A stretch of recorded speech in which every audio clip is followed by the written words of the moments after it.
The following is a special presentation of Major League Baseball International. The San Francisco Giants are halfway there. Matt Cain pitched a gem in the China Basin, keeping his sterling postseason ERA at 0. Meanwhile, a World Series record 4 straight walks turned a tight 2-0 game into a bullpen disaster of Texas-sized proportion. Another bases-loaded walk. It's unbelievable. The Giants are as hot as a smoking Texas barbecue. And now they take their band of misfits and cast-offs on the road to Arlington. But some good old-fashioned home cooking may be just what Nolan's boys need to avoid becoming Texas toast. Tonight, San Francisco's Jonathan Sanchez looks to put a fork into the Rangers' championship dreams. But Colby Lewis puts his undefeated playoff record on the line to try and brand the Rangers a W. The all-important Game 3 is next.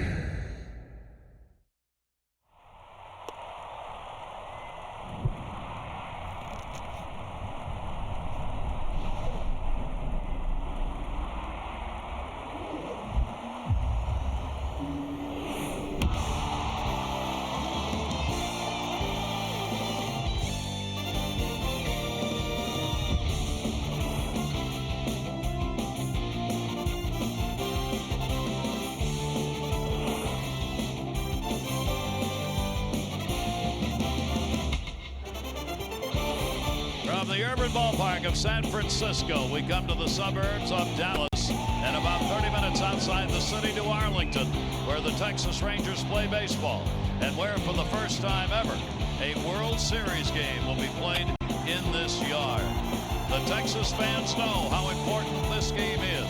It is not a must-win, but it's as close to it as you can get. And they want to get this thing going. This Texas offense, this team that played so well all year that has not played well in the first 2 games against the Giants. Game 3 of the World Series. It matches up 2 teams unlikely as you would have ever hoped for at the start of the year, the Giants and the Rangers. Welcome, everybody. All of you around the world and all the ships at sea. I'm Gary Thorne along with Rick Sutcliffe. We welcome you for the first 2 games. The Giants have absolutely dominated. All the things they didn't do during the season. Score a lot of runs, hit with runners in scoring position, get 2 out RBIs. All of those things they have done to a high standard so far in the first 2 games. And perhaps equally so, the 2 starting pitchers, and here we go again. Well, there's one thing the Giants have done better than anybody else all year long in baseball, and that is pitch, particularly with their starting rotation. And Game 2 was no exception. Matt Cain was not at 100% when this game started, but don't tell the Texas Rangers that. They only had 1 opportunity to really get to him. Men on second and third, only 1 out. Top of the 6th inning, Nelson Cruz pops up. Kinsler, another guy who had been on fire in the postseason, had a chance to pick him up. He was not able to do that. After 2 outs in the top of the 8th inning, Bruce Bochy finally went to his bullpen. But by then, Matt Cain had shut down the offense. He did not allow a run again in his 3rd postseason start.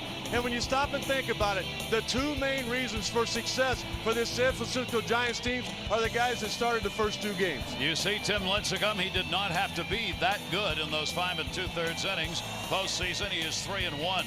For Matt Cain, he was that good. He did not give up a run postseason. He has not surrendered an earned run in 21 1/3 innings. And combined, those 2 starters are 2-0.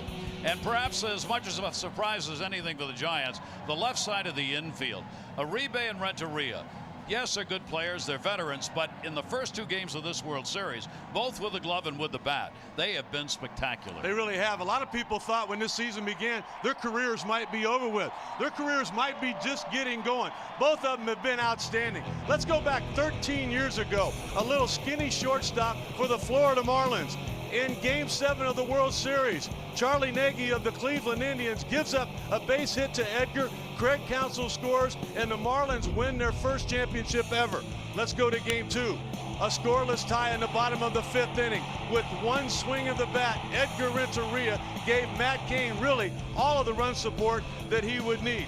Let's flash back 5 years ago. A shortstop for the Chicago White Sox completing a play in a 4-game sweep of the Houston Astros. Juan Uribe was outstanding defensively in that series. He has done the same thing in this series. He's playing third base because Renteria, his buddy, is at short. But look at the power. That 3-run homer in the 5th inning was all of the offensive support that they would need in game 1. In 2 games in this World Series, Gary, Uribe's already got 5 RBIs. You see Renteria, 97 World Series with Florida, winner, 321, 13 World Series games, 3 for 7, home run, 3 RBIs in the first 2 of this one.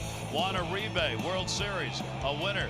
He's never lost, 6-0 in World Series games, and he's 2 for 7. He's got a home run and 5 RBIs. Those are the kind of numbers that are driving the pitching of Texas crazy, coming from all over the lineup where they didn't expect it. So you've got to find the guy who can close the door here in this game for Texas, shut it down. They got the guy they want on the mound, because after a gut-wrenching loss in game 1 of the league championship series, it was he that really turned that series around, and he did it with a lot of rotation, spinning the baseball, curveball, sliders. In game 2 against the New York Yankees, absolutely baffled them, kept them off balance, even the series back up, and gave the Rangers the momentum they needed to get past the world champions. In game 6, it was more of the same. He made a little adjustment though. Early in that ball game, he was commanding the fastball, almost like they were sitting on off-speed pitches. He never gave it to them. A lot of credit should go to him. He won the first ever postseason game for this organization. Now tonight he's going to try to win the first ever World Series game in their history. There you see the numbers that he has put up, 2-0 and a 1.45 ERA, all of that coming at home. That last start, an outstanding one, and he has been hot through the last 8 starts with a 2.02 ERA and a 5.1 mark. Note, during the season after Texas losses, Lewis had 15 starts. His record in those games, 3-8 after a loss by his ball club. On the other side, no question, a pitcher with talent, but can he control it? Well, we don't know. We're going to find out a little bit later on. But he can control it against the San Diego Padres. Back in 2009, he threw a no-hitter. On October the 3rd, he pitched a clincher against the Padres organization that propelled the San Francisco Giants into the postseason. More of the same from the 27-year-old in Game 3 of the division series against the Atlanta Braves. In fact, that curveball reminded a lot of people of the great Sandy Koufax. He was absolutely outstanding. But in the league championship series, who is this guy? Against the Philadelphia Phillies, fairly good early in the ball game, but only went 2+ innings because all of a sudden, in one at-bat against Chase Utley, he came unraveled. Utley grabs the ball, flips it back to him. All of a sudden now, rather than wanting to pitch, he wanted to fight. Both teams empty. That is the problem with young Sanchez. You never know what you're going to get. We're going to find out shortly. He has a good ERA of 2.93 in the postseason, but an 0-1 record. Last start not very long during the year. 13-9, 3.07. Opponent batting average was the lowest in the majors, but he got in trouble when he'd lose control by issuing the most walks of any pitcher in Major League Baseball. So as Rick said, which one of those Sanchez's do we get to see here tonight? Teams are getting ready to go. The pregame ceremonies are underway. 2 former presidents are expected to be in the ballpark tonight. Nolan Ryan may be back on the mound, and there'll be lots of ceremonial activity.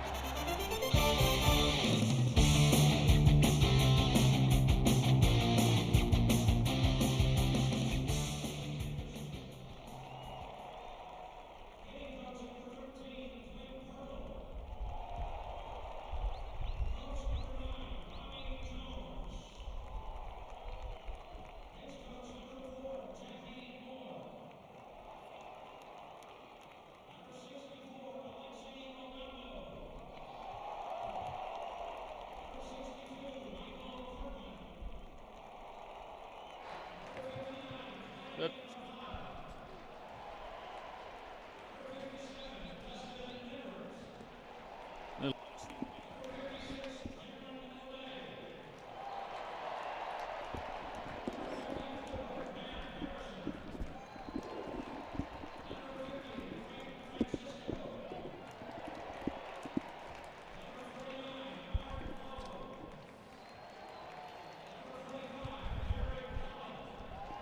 Awesome. Thank you, bud.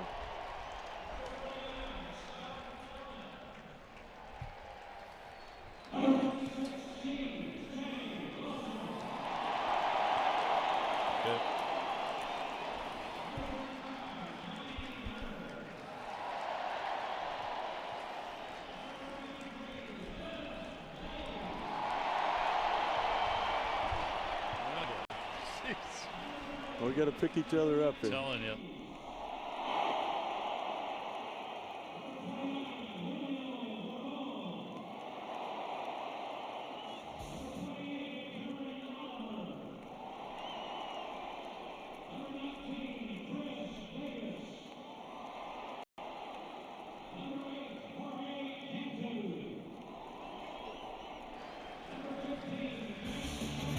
Back here in Arlington, Texas, an absolutely beautiful early fall day and a gorgeous evening coming up. Only wispy clouds around sunset time here. It's 5:41 here in Texas. And the lights are already on and in effect, and there will be wind, as there always is here, and it's swirling, and it will play havoc with balls that are hit up in the air. Right now it appears to be blowing in and over towards that right field line. Now let's go to the PA announcer, Chuck Morgan. And now the starting lineup for the 2010 National League champion San Francisco Giants. The manager of the San Francisco Giants, number 15, Bruce Bochy.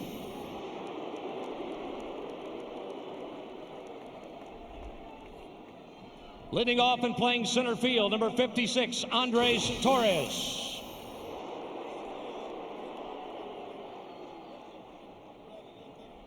Batting second and playing second base, number 21, Freddie Sanchez.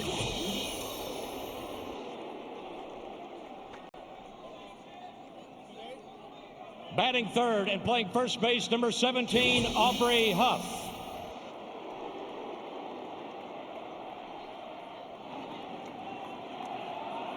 Batting fourth and catching, number 28, Buster Posey.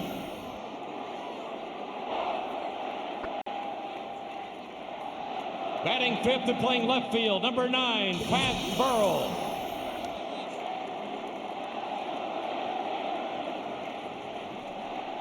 Batting sixth and playing right field, number 13, Cody Ross.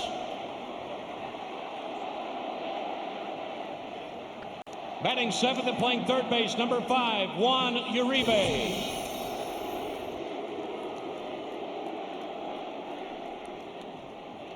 Batting eighth, the designated hitter, number 48, Pablo Sandoval.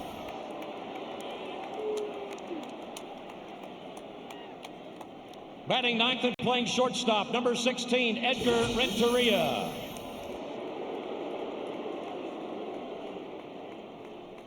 And tonight's starting pitcher for the San Francisco Giants, warming up in the bullpen, number 57, Jonathan Sanchez. Ladies and gentlemen, the San Francisco Giants.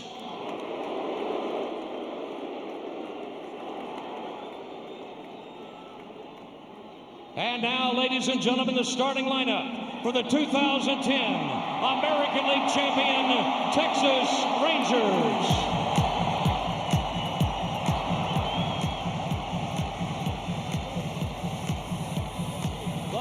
The Texas Rangers, number 38, Ron Washington.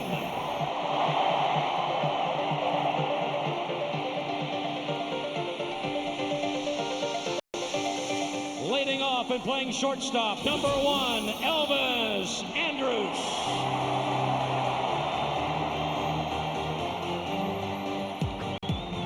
Batting second and playing third base, number 10, Michael Young.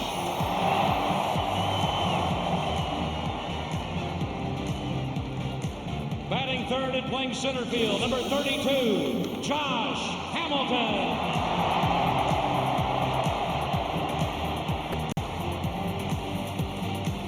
Batting fourth, the designated hitter, number 27, Vladimir Guerrero.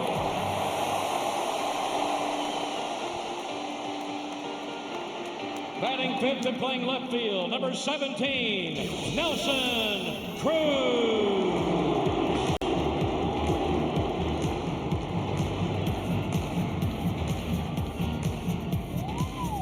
Batting sixth and playing second base, number 5, Ian Kinsler.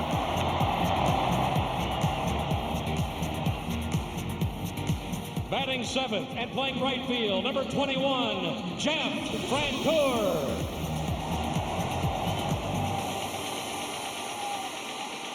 Batting eighth and catching, number 11, Benji Molina.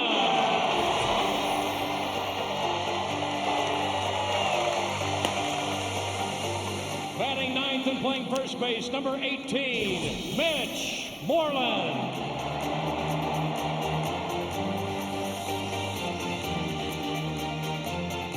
And tonight's starting pitcher for the Texas Rangers, warming up in the bullpen, number 48, Colby Lewis. Ladies and gentlemen, the 2010 American League champion, Texas Rangers.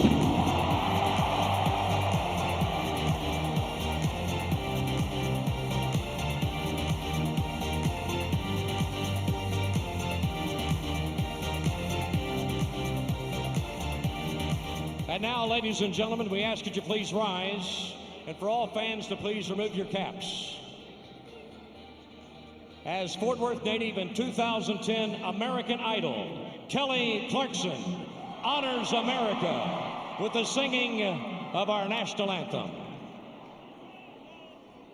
Oh, say, can you see by the dawn's early light what so proudly we hailed at the twilight's last gleaming, whose broad stripes and bright stars through the perilous flight o'er the ramparts we watched were so gallantly streaming, and the rockets' red glare, the bombs bursting in air, gave proof through the night that our flag was still there. Oh, say does that star-spangled banner yet wave o'er the land of the free and the home of the brave.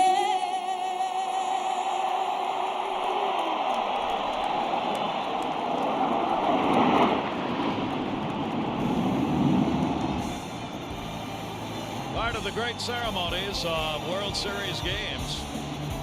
The national anthem, presentation of the colors, the flyover, players' introduction. Ladies and gentlemen, the When we F-16. come back, the former great and Hall of Famer Nolan Ryan is expected to deliver yet another first pitch. Jim Sundberg ripped his pants the last time that happened. We'll see what he's wearing for tonight.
And now, ladies and gentlemen, we direct your attention to pitcher's mound. Tonight, the Rangers honor two former players.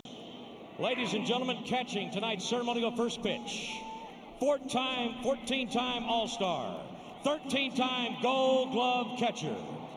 He's caught 2,390 games, the most in Major League history. He was also the American League MVP in 1999 while catching for the Texas Rangers. Please welcome Ivan Pudge Rodriguez.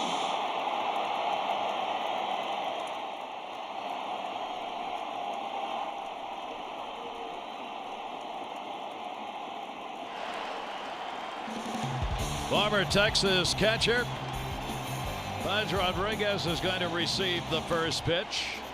And throwing out the ceremonial first pitch for Game 3 of the 106th And now World Nolan Series. Ryan. He recorded 5,714 strikeouts. He hurls 7 no-hitters. He's a member of the Baseball Hall of Fame. The president of the Texas Rangers, Texas legend, Nolan Ryan.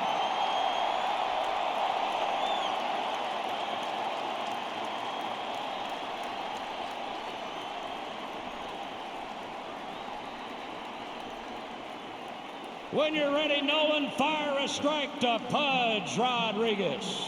Now, the last time he did this, he threw a hard cutter. Jim Sundberg ripped his pants trying to catch it. He throws another one, and Pudge Rodriguez scoops it out.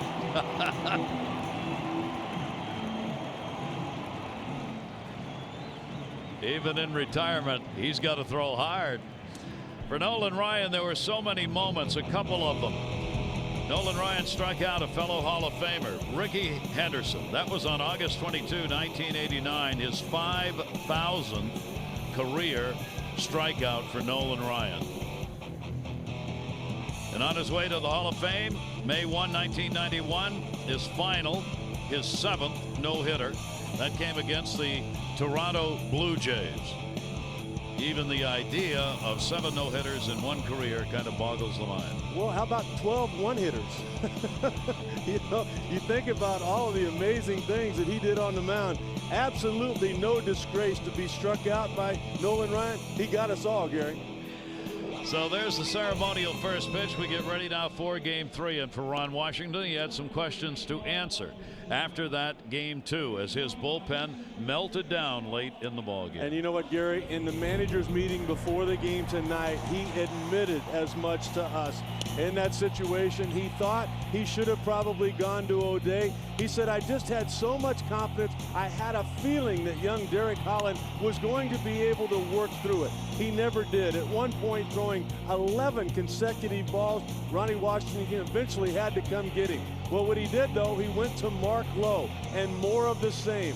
Mark was not able to locate anything. It was the second game in a row that he had pitched in, and the funny part was he was just activated before the World Series. And we still have not seen his closer, the young Neftali Feliz, and Washington said, if I would have went to Feliz right there, he would have had to do something he's never done before, and I wasn't going to challenge him that way. We had other guys down there, and I have a lot of confidence in getting us out of that inning. It just didn't happen. That's what he said after the ball game. But another thing he said before the game tonight, we will see Feliz no matter what in Game 3. He did not put a qualifier on that when I asked him about it, and for Washington, he's got to get that closer in there, or he's going to lose him as far as mentally being available and physically being available to work in this World Series. And you don't get many chances anyway, because now you're down 2 games to none. Umpires exchanging the lineup cards with the managers at home plate. Game 3 of the World Series coming up.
And we welcome you back. What a beautiful sight with the shadows, which are great to watch, but not very good to play baseball in. And fortunately for the players, at least for the hitters, looks like the shadows will be gone. I was going to say it depends on where you're at. If you're out there on that mound 60 feet 6 inches away, that's a joy to look at.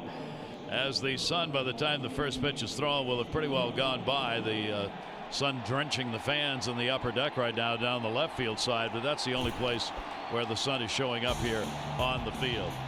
All right, let's take a look at the starting lineup. It's brought to you by New Era. Fly your own flag. For the visiting Giants, Torres, Sanchez, and Huff, Posey, Burrell, and Ross. Uribe, Sandoval is going to be the designated hitter, and Renteria will be batting in the number 9 spot. Buster Posey, pretty good on the road. Yeah, he really was. He hit .305 on the year, faded a little bit at the end, but where he did most of his damage was away from AT&T Park. You see the .351 average. You also see that he hit 12 home runs while he was away from San Francisco. Part of the reason the Giants had the 3rd best winning percentage on the road in Major League Baseball this year. Texas will try and disprove all of that with a 31-year-old right-hander on the mound. What an amazing story this has been for Colby Lewis. 31 years of age, had to go to Japan to resurrect his career, came back to the team that drafted him, the Texas Rangers. You see that this will be his 4th start in the postseason. He has been outstanding. The 1-no decision came in his first start against the Rays in a division series. All he did there was pitch 5 innings and did not allow a run. Both of these pitchers gave up nothing hit-wise during the regular season against Lewis. Opponents hit only .227, and that was the 8th best mark in the league. Now let's take a look at the defense he'll have behind him. It is sponsored by Majestic Athletic. If it happens in baseball, it happens in Majestic. Benji Molina, Dorado, Puerto Rico. Mitch Moreland, USA.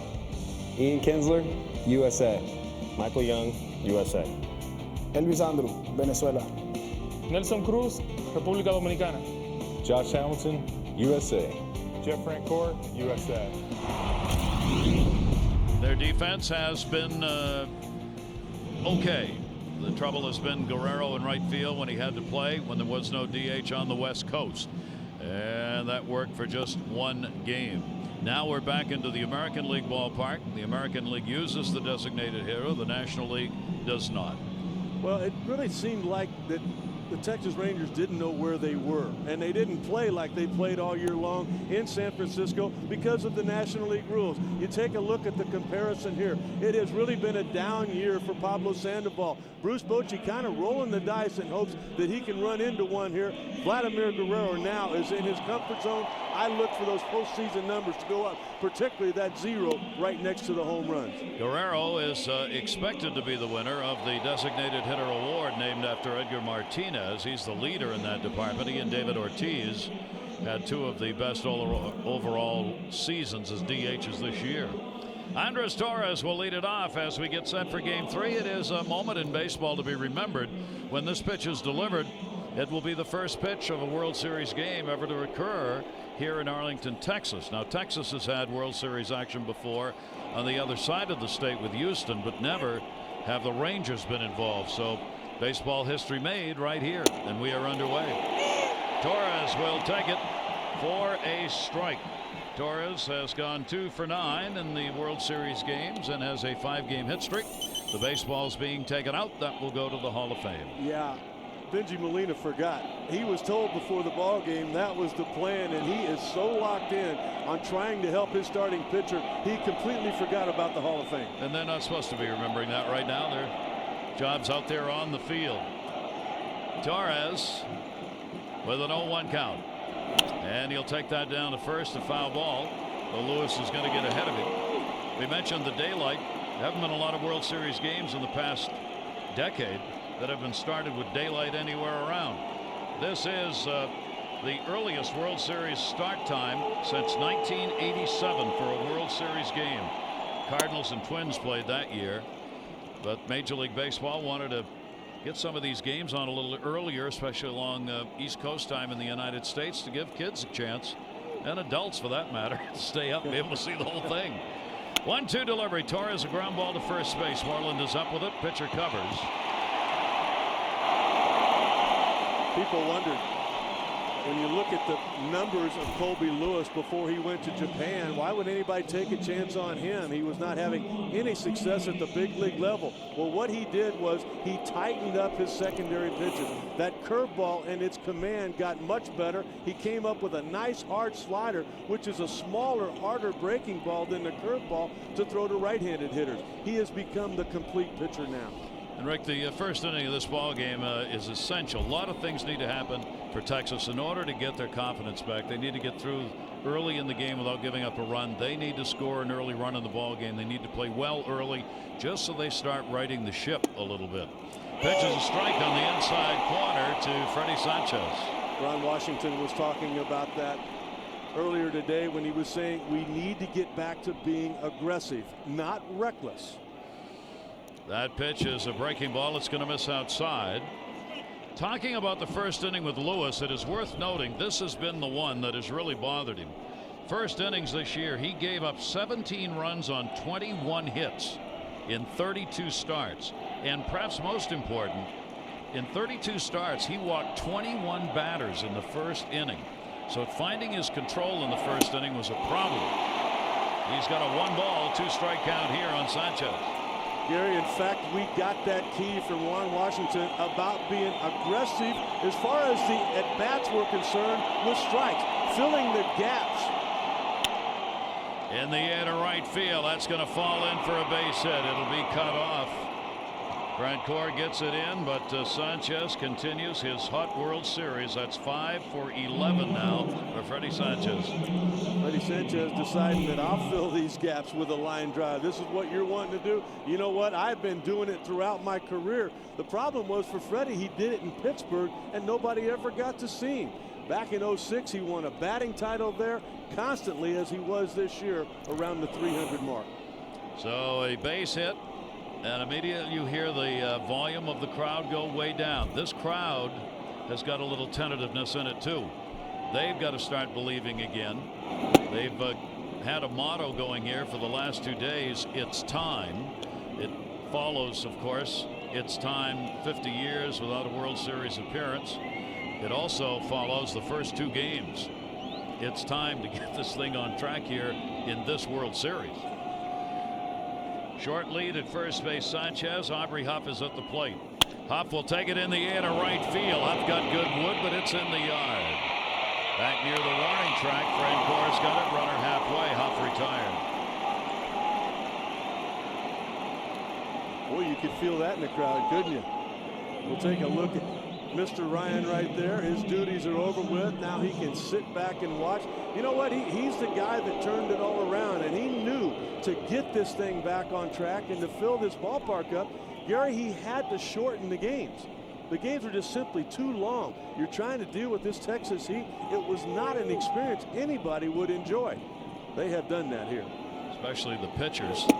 A strike on the outside corner. Posey up. Lester Posey, the catcher for the Giants, a couple of hits and 9 at-bats in this series. He's got Sanchez on at first base, 2 down. 8 of the first 11 pitches thrown by Lewis have been strikes in the ball game. That's a very good sign for him, especially early on. And the breaking ball is going to be down and away. A 1-ball, 1-strike count. Lewis working in his 4th career postseason start in this ball game. Has faced San Francisco only once a long time ago. It was just a relief appearance. So these giant hitters, only a couple of them have ever faced him at all. And the pitch will be taken outside. Posey patient at the plate on close pitches. 2-1. Amazing for a guy that just got called up to the big leagues the end of May. His confidence thrown right into the cleanup position where a lot of it is expected of you.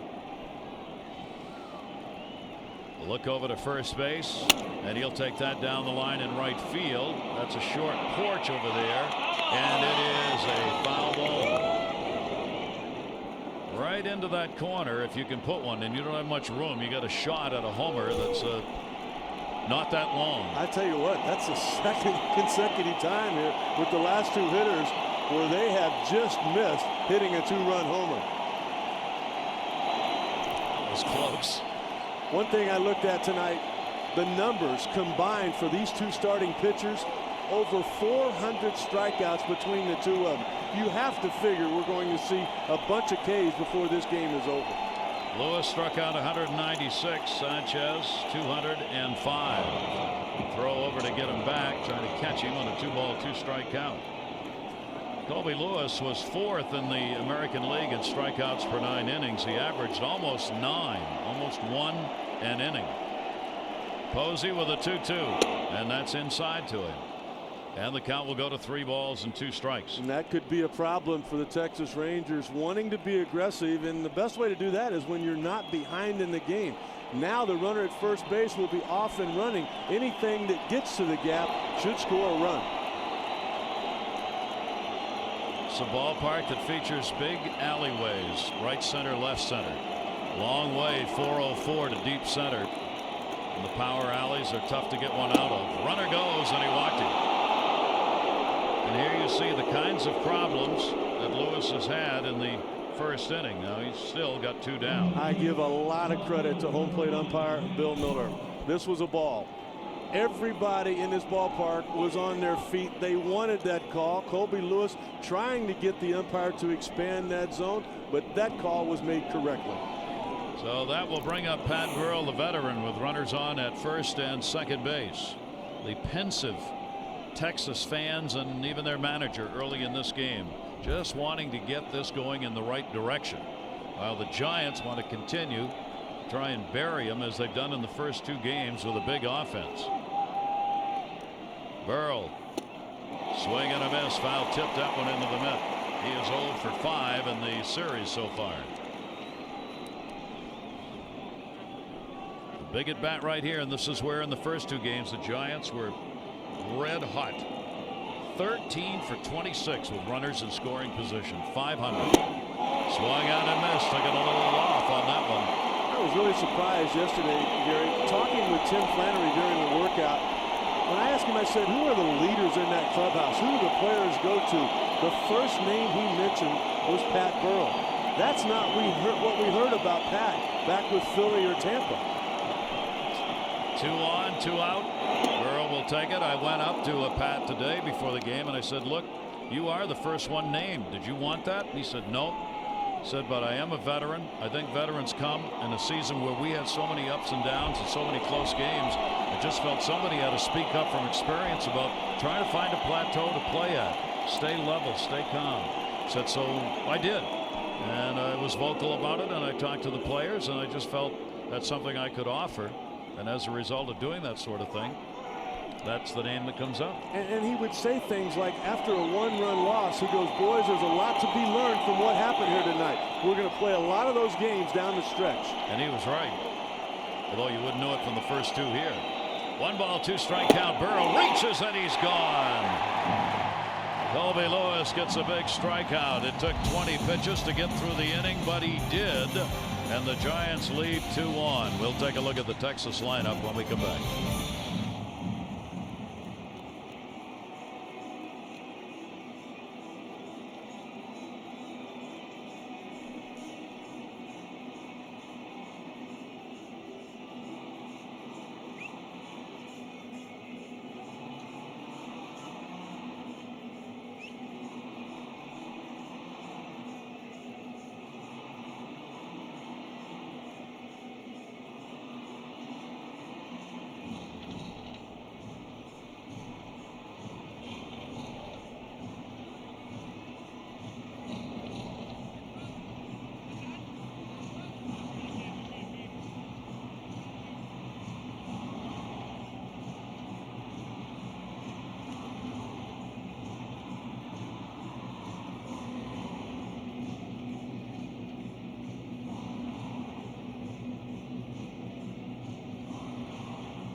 And back here in Arlington, about 75 degrees under clear skies at game time. Let's take a look at the starting lineup for Texas, brought to you by New Era. Fly your own flag.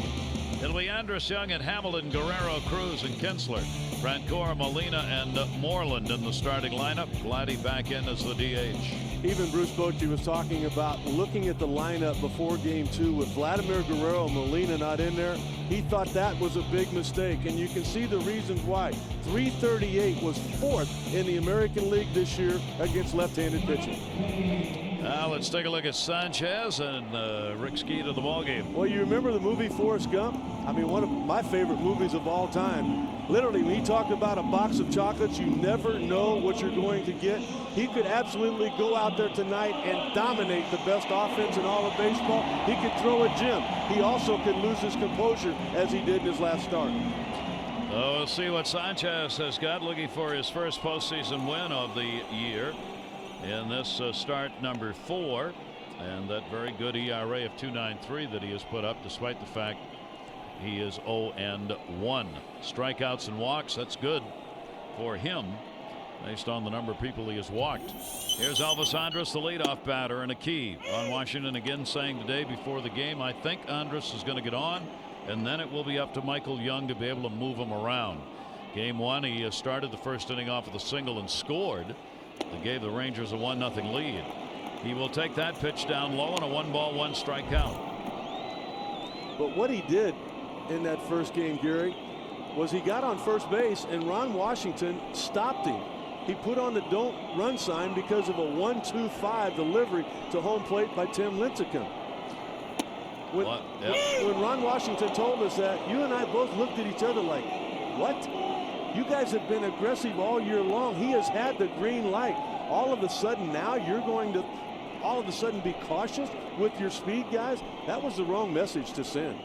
1-2 delivery, that is swung on and missed, and he got him, and he is gone. So Elvis Andrus, who had been on 7 of 10 times in the first inning, isn't on here. I'll tell you what is on is Uncle Charlie. Uncle Charlie is on the pass list tonight. That's that same curveball that he had in the division series against Atlanta that absolutely dominated Bobby Cox in his last series. So 1 out, and that will bring up Young. And Michael Young will take it away for a ball. Young is 1 for 8. You go down this lineup of Texas, and you see how tough it has been as a team in the World Series. They are hitting .227. San Francisco's hitting .314. Every number offensively goes to the Giants, as the Rangers have been outscored at 20-7. The extra base hit department, 5 extra base hits for Texas. 11 have been put up, including 2 home runs for San Francisco. No home runs on the board for a team that had come into this World Series having home runs in 11 straight ball games. Texas has none in the first 2. 2-0 delivery on the way, and that's going to be an atom ball. And caught. No, bobble. Young is at first base, and arguing is Pat Burrell. Burrell thought he had caught it. As the ball sank on him, it was right at him. And is that the first break and the one that Texas needs to get it going? There's no doubt that it's a play that could have been made. He's not going to get a very good jump, rarely out there in left field. He doesn't have the closing speed that a lot of outfielders have. There's absolutely no way Pat Burrell could play every day in this outfield, 81 home games a year. That ball was trapped to begin with. I think originally John Hirschbeck was going to call him out. Then the ball came out of the glove. I thought it bounced to begin with. I agree with you on second look there. So I think it ended up being the right result and the right call. First ball swinging, Josh Hamilton. Who wants it? Ooh, trouble there. Uribe takes it. The very last minute. That's a ball usually your outfielder will take, Pat Burrell, because he was there. Then Renteria usually is second in the pecking order, but it was Uribe who caught it. Nelson Cruz would have caught that ball. The left fielder normally for the Texas Rangers. Pat Burrell simply could not get there, but there was no way that Juan Uribe was going to give up on that fly ball. Renteria made the call. He wanted it, but Uribe had already made up his mind he was going to make the catch. So Hamilton swinging on the first pitch is out of there. Now there were 2 down. Now the designated hitter, Vladimir Guerrero, runner at first base.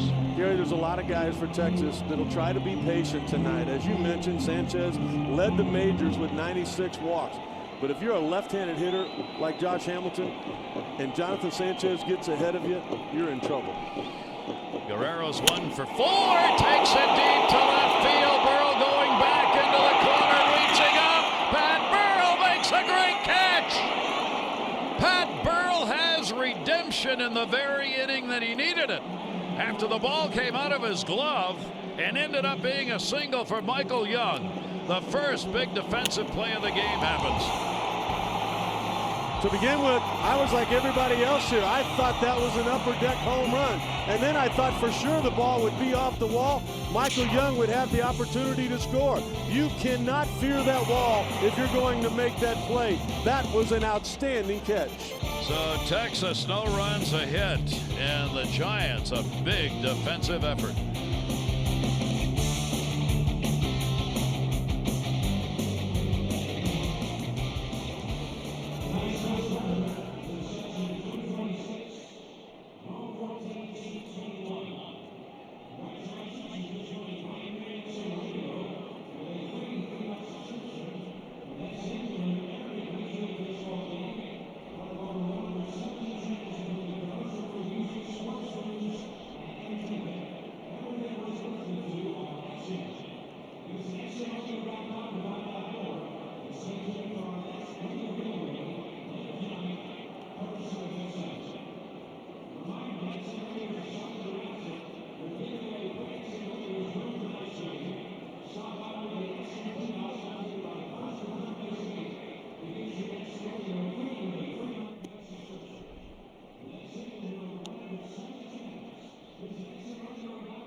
Well, the umpires had an effect early on with some tough plays to make calls on. Let's take a look at the umpiring crew for this game.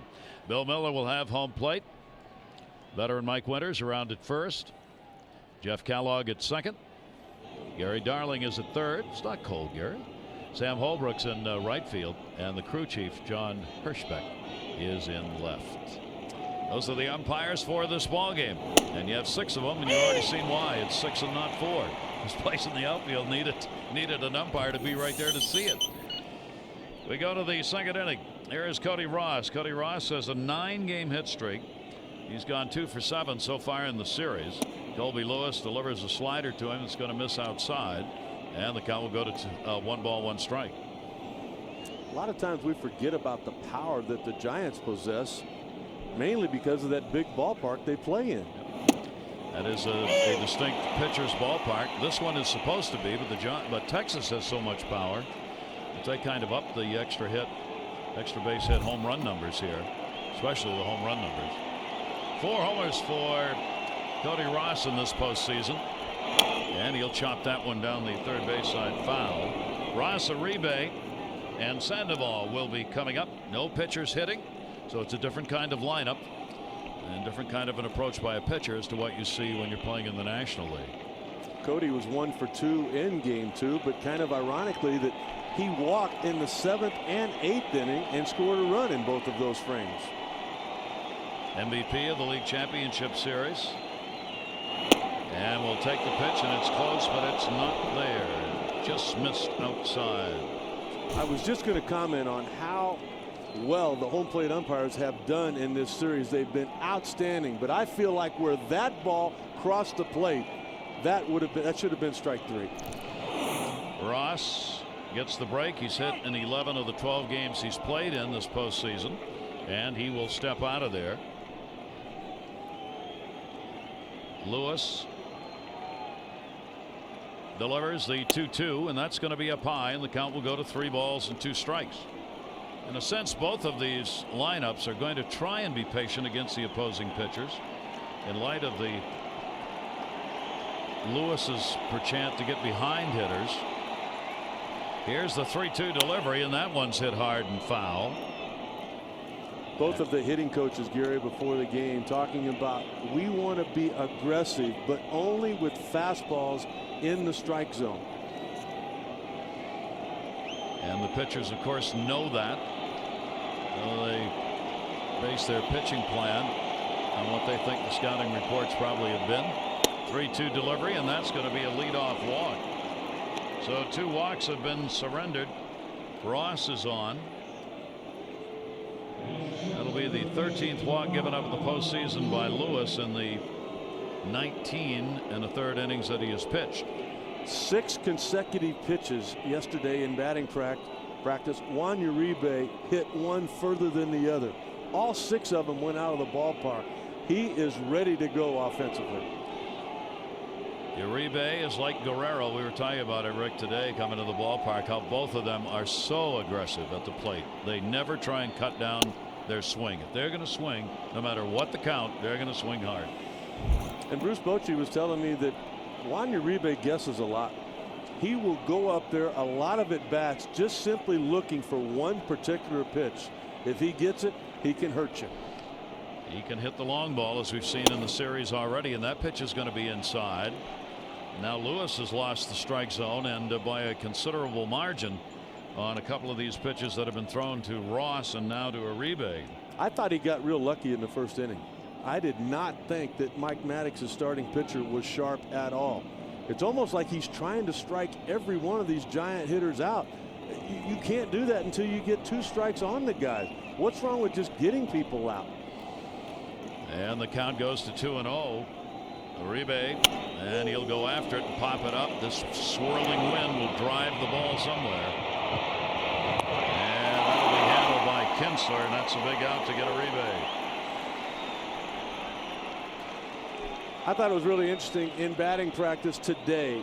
I was asking Clint Hurdle about how this ballpark's going to play, and he said just look above the scoreboard in right center. If it is blowing hard towards the third base line, leaning against the cage, he says, do you feel that? Now, what are you talking about? He said the draft on the back of your neck. There was a huge breeze, that same kind of wind, hitting me on the back of the neck, leaning on the batting cage, meaning that the ball was going to shoot out to right center field. Because this is an entirely enclosed stadium, the wind comes in here from the outfield, circles around, and then goes back out again, creating jet streams in this ballpark. Well, there's one of the interesting stories in this ball game. Pablo Sandoval, the big star of this team last year, had such a great season and then had it kind of fall apart on him. Sandoval now getting a chance as a designated hitter. Played in only 5 games in this postseason prior to this one, and some issue whether or not the Panda, as he's nicknamed, Kung Fu Panda, was going to be the DH. It's almost like Halloween when you go into that giant clubhouse with all of the characters that they have. That one's going to be put up in the air, third base side. Young is over, and no play. Bruce Bochy was talking before the game about last year for Pablo Sandoval. 330 on the year, played pretty much every day. He said it reminded me of Tony Gwynn, and Bruce Bochy would know. He played with Tony Gwynn. He managed Tony Gwynn down in San Diego. He said only with power. That's quite a compliment for Pablo Sandoval. He said the reason he had a tough time this year, he's never had to deal with it, and he wasn't able to do that. Stopped using the other field, wouldn't take the ball the other way, and he's got a problem with weight, which means conditioning, which means fatigue. And he and the Giants are trying to deal with that. He's just too big. He's not in the condition he needs to be playing in the long grind of a major league season.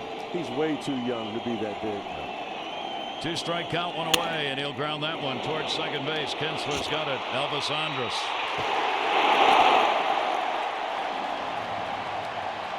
And the Giants, who grounded into more double plays than any other team in the league during the regular season, into another one here. Pablo led the National League in that category.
Major League Baseball International special presentation of the 2010 World Series is brought to you by MasterCard. There are some things money can't buy for baseball fans everywhere. There's MasterCard. By Pepsi, the official soft drink of Major League Baseball. By Majestic Athletic. If it happens in baseball, it happens in Majestic. And by New Era, the official on-field cap of Major League Baseball. Fly your own flag. Beautiful ballpark here in Arlington. Let's take a look at it. It gets a little tight down the lines. There's not a whole lot of foul territory there. Then it kind of jets out a little bit. But from right over here to right there, it plays fairly bigger, even bigger than what the number says. But all of this area right in here, that is the jet stream that we have talked about. If you're going to leave the ballpark, that's a real good area to try to do it in. So let's see if they can take advantage of it. The Rangers, that one in the air, center field, deep, way back. That's going to take one hop off the base of the wall. Throw to second base is overthrown, the head first dive, and that'll be a leadoff double for Nelson Cruz.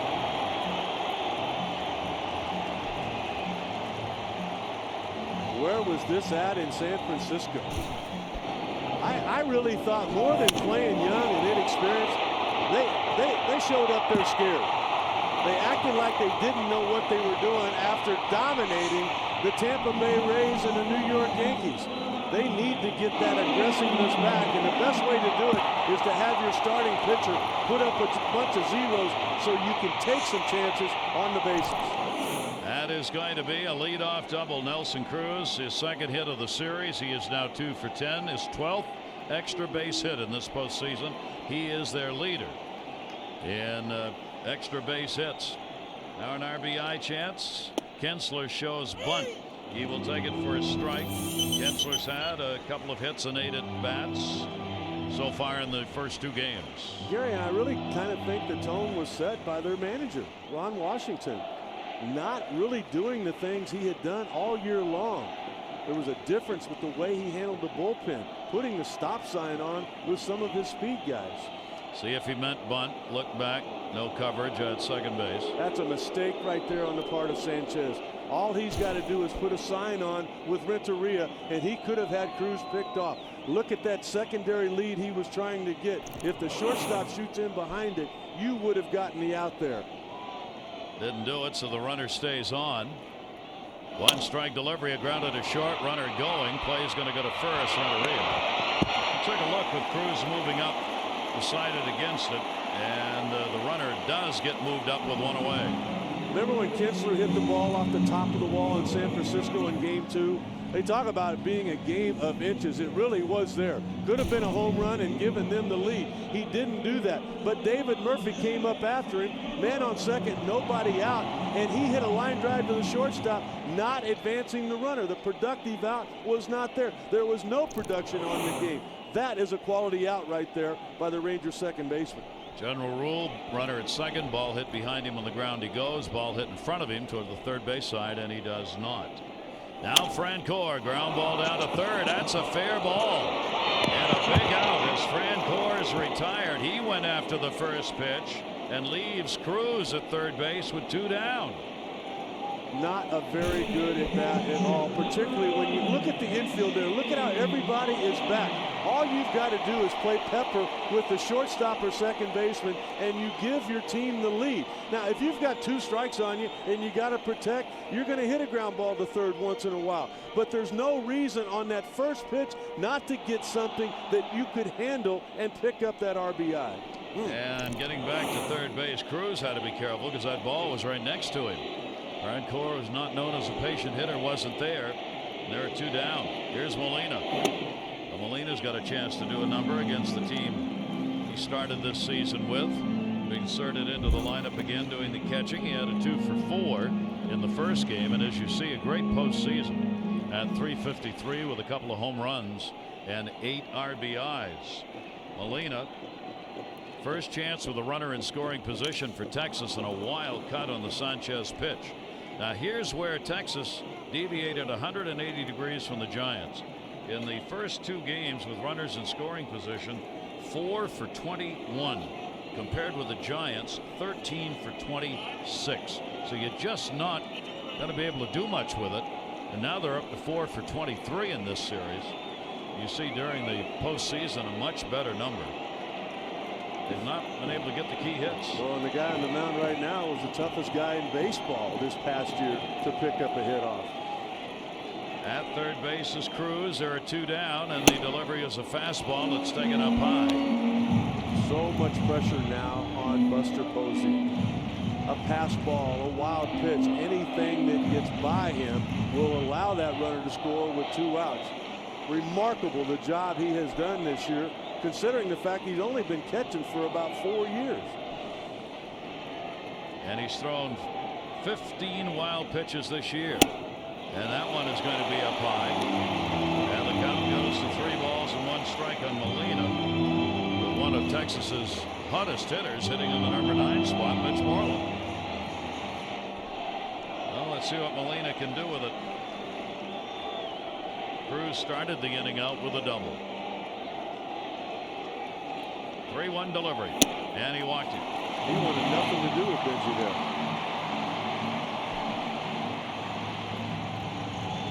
First walk surrendered by Sanchez. I mean, I remember throwing this last pitch a lot in my career. I mean, you throw it basically on the inside part of the left-handed batter's box, saying, no thanks, Mr. Molina. I'll take my chance with the left-handed hitter in the on-deck circle. So runners at first and third now with 2 away, and a chance for Moreland, who's 3 for 5, playing at first base. RBI opportunity. Cruz at third.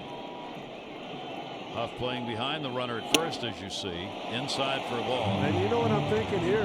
Think back to Game 2 when Ron Washington set the tone by stealing home with 2 out. Now, granted, he had Andrus and Josh Hamilton on the base path. But while they're not holding on Molina here, if Ron Washington doesn't like what he's seeing in the at-bat with Moreland, I wouldn't be surprised if he sends Molina, hoping that the left-handed pitcher will try to throw over to first base.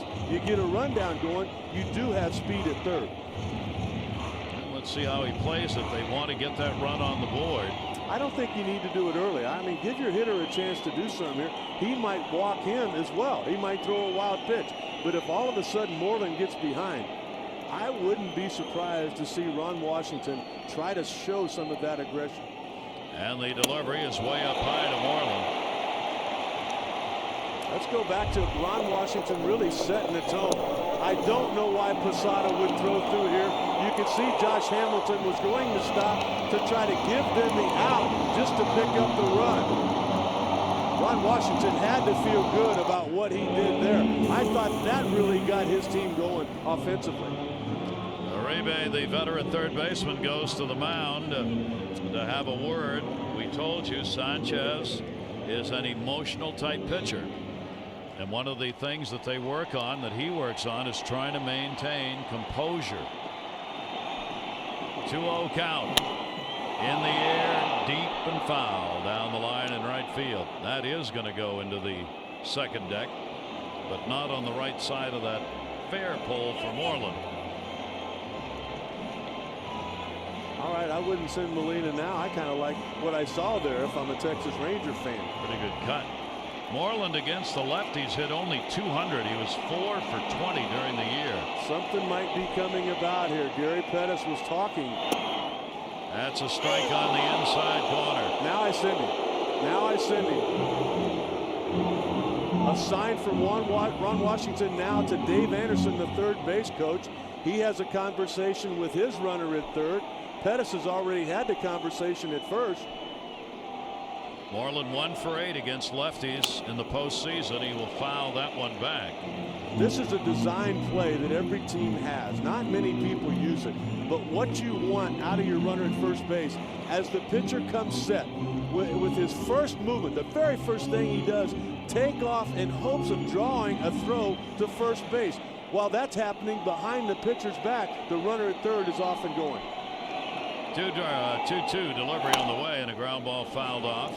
Runner not going, and again the count will remain at 2 balls and 2 strikes. Now bear in mind here, with 2 down and a very slow runner over there, Molina's got to be very good about it, because if he just gets caught stealing, it doesn't matter when that runner from third crosses the plate. Make sure he doesn't get tagged. You're exactly right. Yep. 2 ball, 2 strike count. 7th pitch of the at-bat coming up right here, and foul tipped, and Moreland keeps the at-bat alive. This is something else Moreland has done in the postseason. He has been one of those hitters who wears pitchers out. He fouls a lot of pitches off. You love seeing that, especially with a guy at the bottom of the order hitting, in this case, in the number 9 spot. That's a great point, Gary, particularly of the fact that he's seeing the great pitching that he's going up against, and most of it he's never seen before. A rookie who came up to platoon at first base, and then in this postseason has earned the job. See what Posey wants here.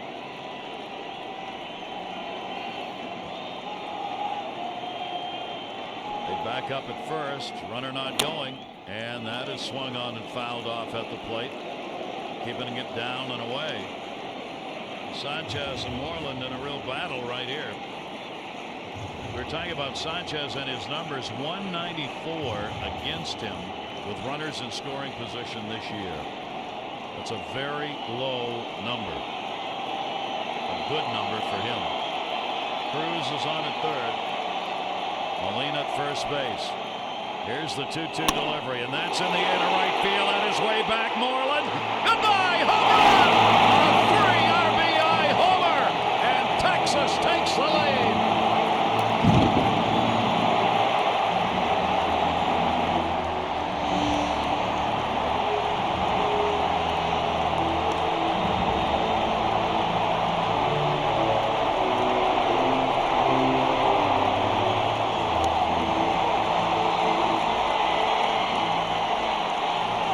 Texas Ranger fans, say hello to your everyday first baseman for the year 2011.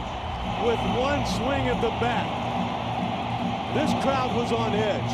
They were worried about their team going down 3-0. They did not like anything they saw in San Francisco.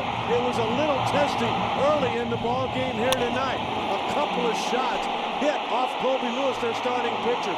But now with one swing of the bat, there's that comfort zone they've been looking for. First postseason career home run, and Moreland has given Texas a 3-0 lead here in the bottom half of the second inning. Now the top of the order, Andrus, strikeout victim. A 9-pitch at bat by Moreland, and that's what good hitters do. You get to see the whole repertoire of the pitcher. You get him a little frustrated, a little worn down, and maybe he makes a pitch that's too sweet in the strike zone. That's what Sanchez did. Sanchez gave up 21 home runs during the regular season. Only 5 of those to left-handed hitters over the course of the year. Remember the box of chocolates we talked about? Remember the composure? It's about to come unraveled. Andrus will take the pitch for a called strike, and it goes to 3-1. Sanchez in his postseason starts had not surrendered a home run in the division series against Atlanta and in 2 games against Philadelphia. That'll go to Uribe. He'll put it over to first base, and that'll retire Elvis Andrus. But Texas got what they needed as they pick up 3 runs, doing it on a double, a walk, and the 3 RBI homer, and also doing something the Giants have been doing, getting these runs with 2 down.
Of this Texas team and their fans to loosen things up a little bit as they jump out to the 3-0 lead in this ball game as we go to the 3rd inning. Texas in the ALCS in the games against the Yankees that were played here had 5-run leads in all 3 of the games they played. Hey, what, Gary, I saw a wonderful note from our friends at Elias on Mitch Moreland. He is one of 3 World Series rookies, one of just 3 to start game 1 at first base since 1947, when, of course, Jackie Robinson did that. You don't start many rookies number 1 in World Series games, and number 2, you don't start them at first base because it's so important to the defensive play of the ball club. But he has really earned it. Here's Edgar Renteria. Here's the veteran who has been just spectacular in the World Series play. He's had 3 hits and 7 at bats. Renteria has been an igniter overall in the postseason at .240 with a homer and 3 RBIs. Renteria got his first World Series home run in the games in San Francisco. And for Texas, the Moreland home run is the first one they have picked up now in this World Series. And 2-1. There's been a lot of talk about Edgar and Benji retiring at the end of this season. I don't see any reason to retire. Both of them playing at a very high level when their teams need it the most. Yeah, they have dug down and found some of the youth that both of them had earlier in their careers, and they're playing that way right now. Renteria will take it, and he's gone, and he doesn't like it. He didn't like either one of those last 2 calls by Bill Miller. That's an absolute shame. You never mind as a hitter. I mean, you don't like it, but you don't really care if he calls strike 1 or strike 2 poorly. At least you still got the bat in your hand, and you've got a chance to do something. It is a crying shame when you take strike 3 away from a hitter anytime during the season, let alone right now. Renteria is gone. That is the second strikeout recorded by Colby Lewis. And we go back to the top of the order. Here's Torres, breaking ball inside to him. I only hope, Gary, that Bill Miller, the home plate umpire, told him I missed it. Just be honest with it. You've got to know that. 1-0 pitch to him, a strike on the inside corner. Lewis working the lefties inside. This is not even close. I mean, that ball is down. It's off the outside corner. And a pitch up high. And Lewis, he's getting outs here, but he's having to really work at it. He falls behind here 2-1. Left-handers hit 239 off him. Right-handers 216. Now he got it on the fist and popped it up third base. Young puts it away. 2 down.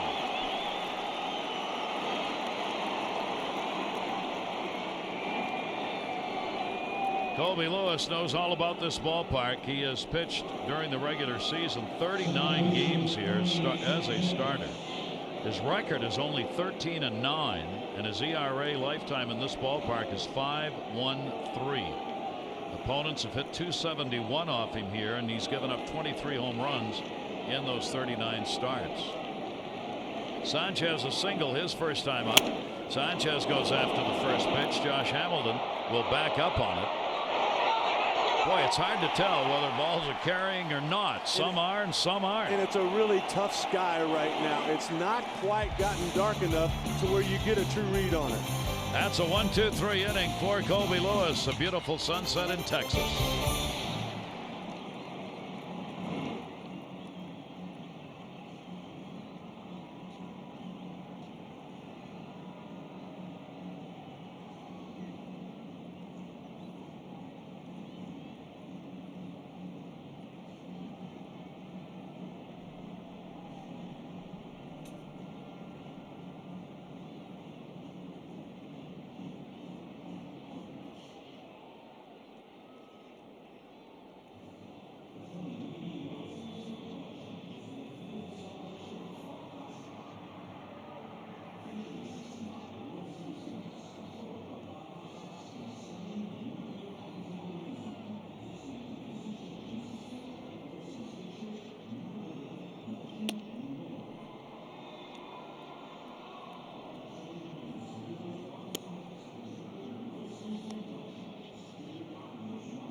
hope you'll visit MLB.com for up-to-the-minute postseason news, including video clips, interviews, stats, schedules, and exclusive stories. This is the place for baseball fans around the world. It's where you go for everything baseball, including tickets and official playoff gear. It's MLB.com, where baseball is always on.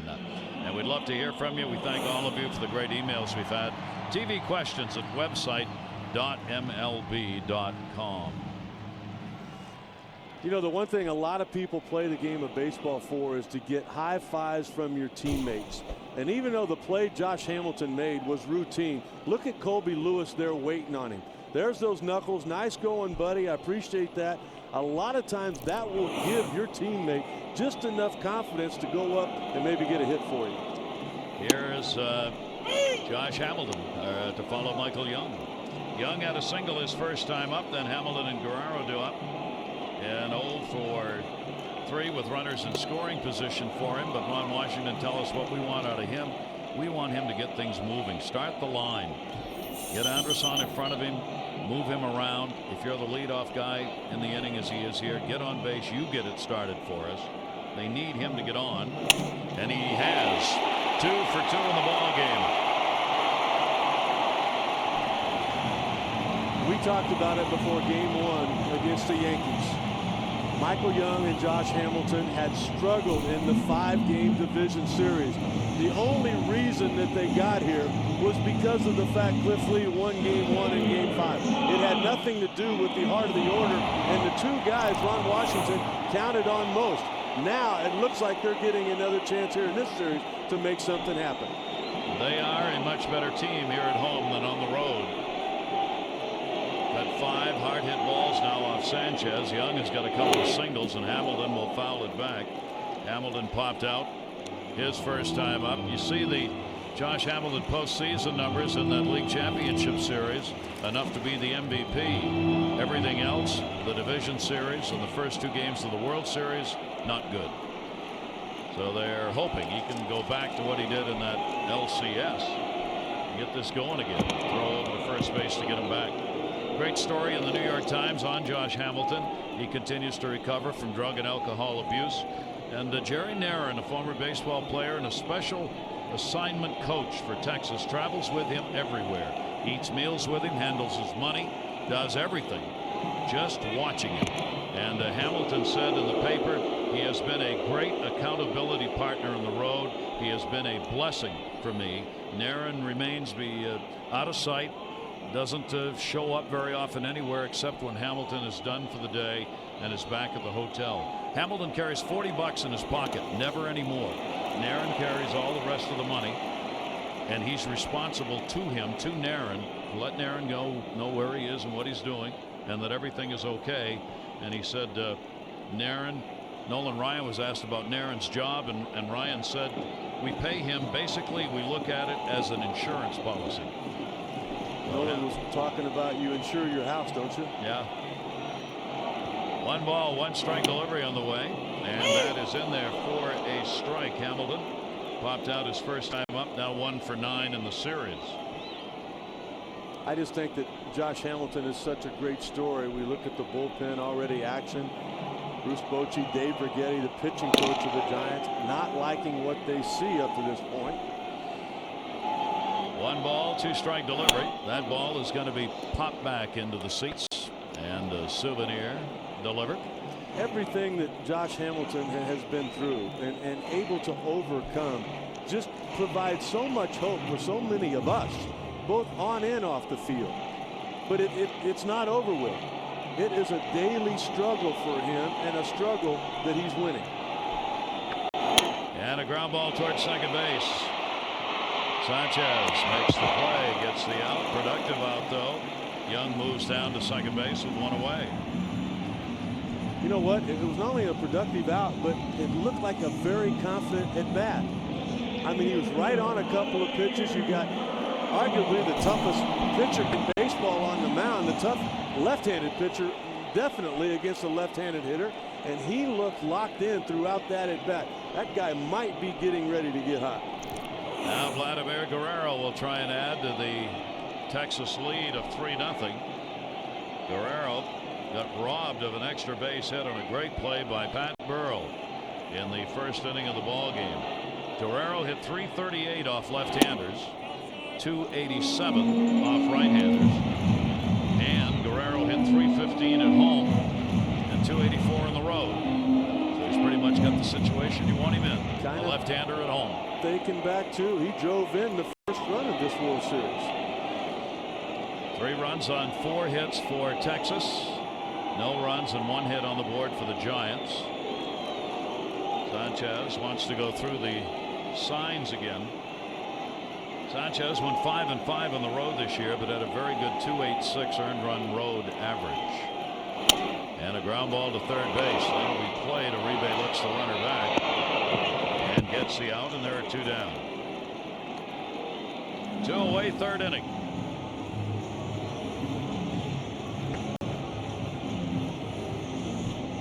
Young still on at second base, and Nelson Cruz coming up. Always a big question with 27-year-old Jonathan Sanchez are whether the walks are going to get him or not. It was a walk, almost an intentional walk to Benji Molina right before that 3-run homer. Cruz delivered a double and scored also on that home run. And the pitch will be taken down low for a ball. Cruz's second hit in the series. He is now 2 for 10 as the Rangers have been able to get the leadoff man on now in 2 of the first 3 innings of the ball game. Sanchez working from that third base side of the rubber, like many in the game today, way over on the side of the pitching slab. Again down to third base. Uribe gobbles that one up. He makes the play to first base. So Sanchez works through it. No runs, 1 hit, no errors, and 1 left on base. This is game 3, 3 complete. The Giants are trying to go up 3-zip. Texas looking for their first win.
And tonight's coverage of the 2010 World Series is being presented to you by MasterCard.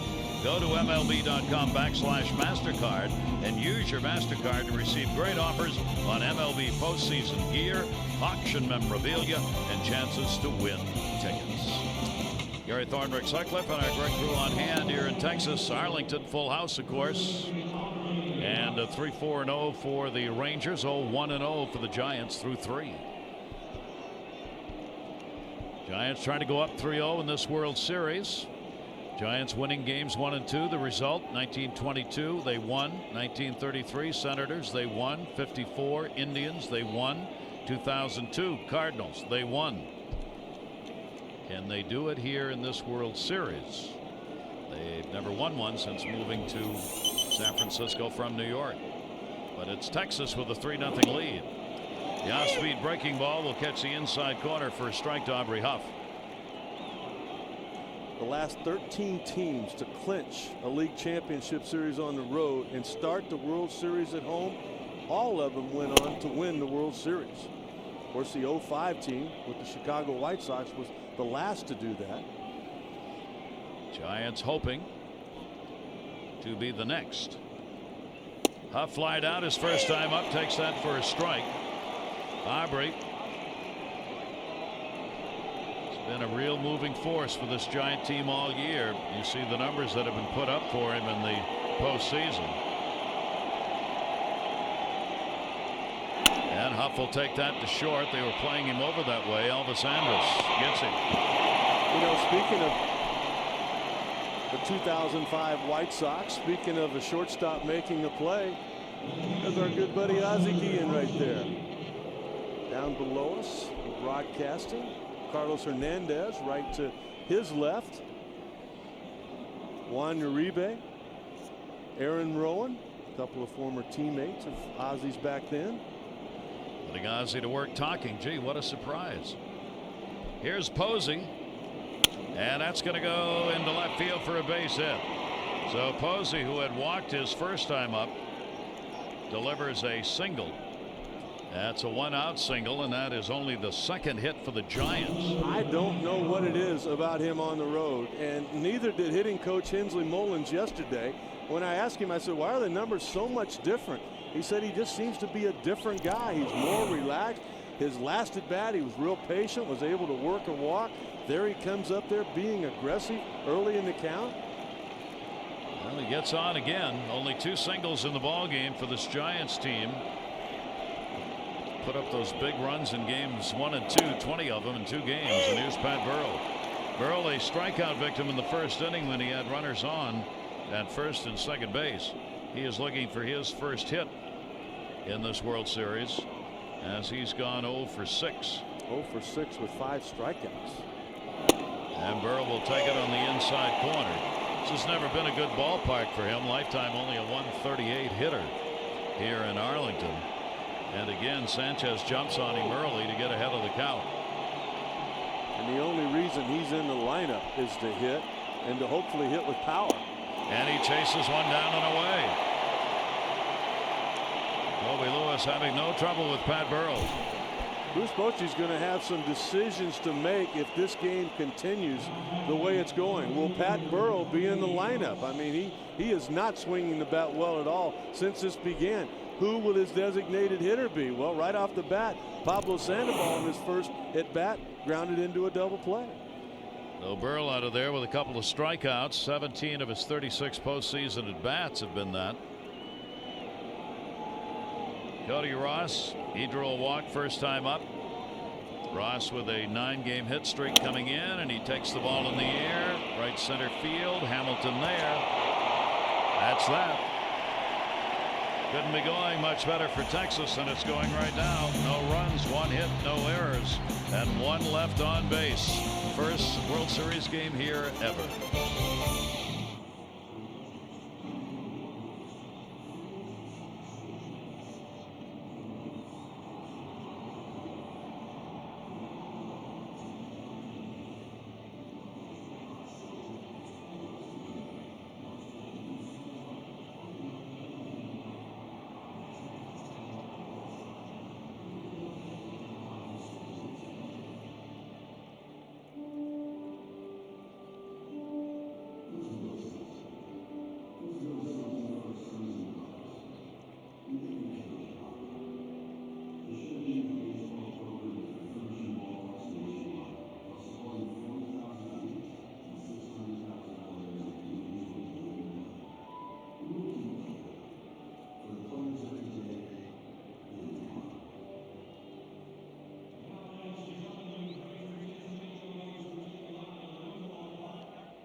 to have you with us for our coverage of this World Series 2010. Texas back home after losing 2 in San Francisco. They've got a 3-0 lead in the ball game.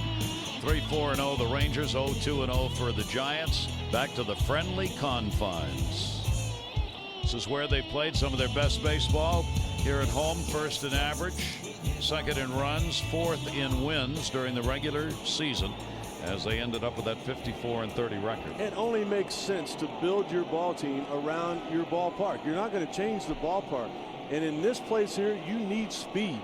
You need guys that hit a lot of line drives and can turn what is a single into a double or a double into a triple. And they have them all over the diamond. Kinsler leading it off, grounded out his first time up. He'll foul that away. Kinsler, when he leads off an inning during the season, had the 4th best on base percentage of anybody in the American League when leading off an inning. He's kind of like a leadoff man in the middle of the order in that regard. He gets on base. Kinsler has had a couple of hits, 9 at bats in the series, and he won't get one there. Sanchez, 2 Ks. It's taken the Rangers quite a while to try to figure out what kind of offensive player Ian Kinsler is going to be. You know, he was a leadoff hitter for several years for them, and all of a sudden the leg injury started to mount up. They moved him down in the order, and all of a sudden they found, hey, this guy's got a lot of power as well. Here's Jeff Francoeur, first ball hitter. Say what you got to say fast. That one's going to be fouled off. He and Guerrero on the same team, and both go after as many first ball pitches as anyone else in baseball. And Francoeur grounded out on the first pitch he saw his first time up. He's one of the few in the lineup to his face Sanchez, 2 for 15 lifetime off the left-hander, and a 2-strike count. Which means the Giant left-hander's got a pretty good idea of how to approach Jeff Francoeur. Throwing that breaking ball down and in off the plate. No way he can hit that ball fair. Get him to chase a high fastball up and out over the plate. And he's gone. The one he should have swung at, he didn't. And that'll be 2 strikeouts in a row. Through the first 9 outs retired by Jonathan Sanchez, he got help from his third baseman on 5 of them. There's a nice little running play, taking away any confusion there on the ball by Josh Hamilton. Look at that, a man on third, holds the runner there, makes a nice throw over to first. Vladimir Guerrero, there's some topspin down there, check the runner at second, got the long throw to first base. Cruz comes up, that ball was hit really hard. Look at how he had to go down there on one knee to retire that. He also, I mean, he's just doing everything you need from a guy down there defensively, and this is a guy that normally played shortstop. And the delivery on the way is going to be taken up high, and a 2-0 count on Molina. Molina drew a walk his first time up. That's where Sanchez got himself in trouble. After the double to Cruz, he got a couple of nice outs, no really production out of Francoeur, and he wanted nothing to do with Molina. Walked him and it cost him, and he appears to want nothing to do with him here either, as that's up high and the count goes to 3-0 on him. Dave Anderson put up one finger as to tell Benji Molina the take is on. And Molina didn't have to worry about that. Sanchez surrenders the free pass, second in the game. Both have gone to Molina. And again, with 2 down, Moreland's going to get another chance against him. It's almost like Jonathan Sanchez thinks he's pitching a National League game, where, you know, I'm not going to give the number 8 here anything to pitch. I'm going to pitch to the 9th guy. That's the opposing pitcher. That's not the case here tonight. You've got Moreland, the first career postseason home run. Came on a 9-pitch at bat, and that one swing of the bat is the offense in this game right now. That swing of the bat's going to go to third. Renteria is moving in. Uribe wants it, and Uribe's got it. No runs, no hits, no errors, and 1 left on base. 4 complete here in Arlington, Texas. The pitcher's in charge. Texas up 3-0.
it could be a trick or treat tomorrow night as we bring you Game 4 of the 2010 World Series live from Arlington, Texas. Halloween night.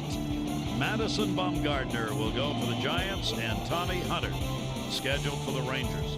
Live coverage of the 2010 World Series right here on Major League Baseball International.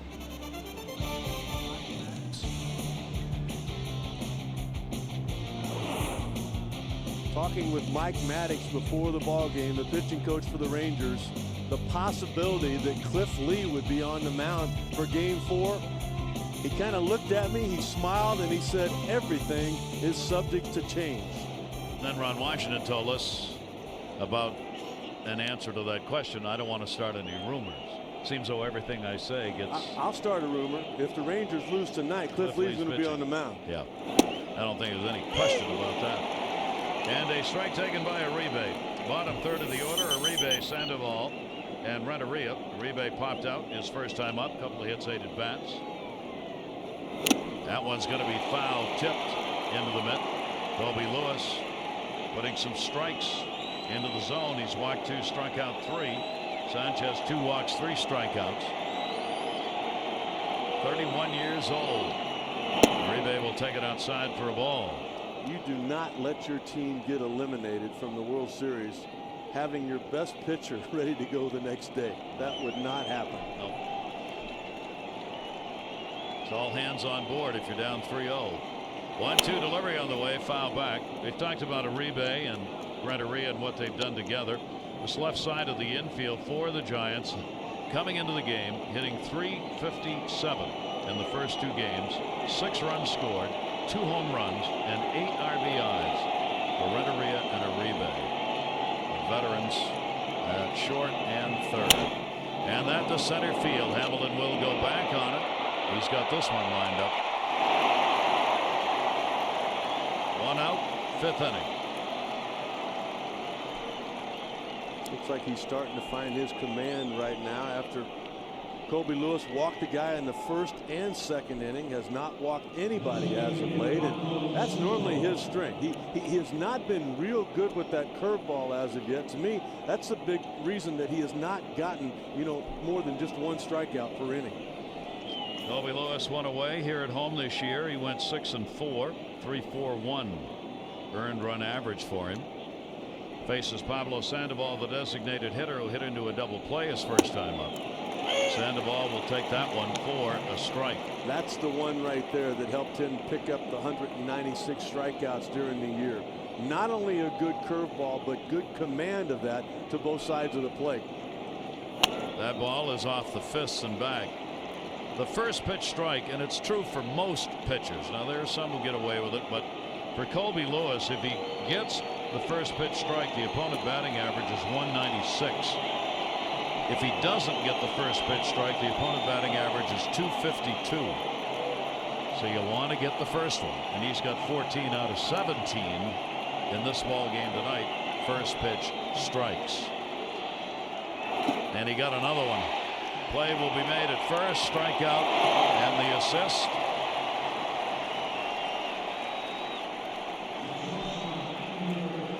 Not a very good at bat. And when the guy's title and his position is designated hitter, you look for more than that. Well, I think you put it well in the open, talking about the DH. Hoped he might catch one here in the game. He isn't. Now, he might, but right now Sandoval is showing what he showed all year, and that's a desperate offensive season where it's not working. Here is Renteria, called out on strikes his first time up. Big cut and one away.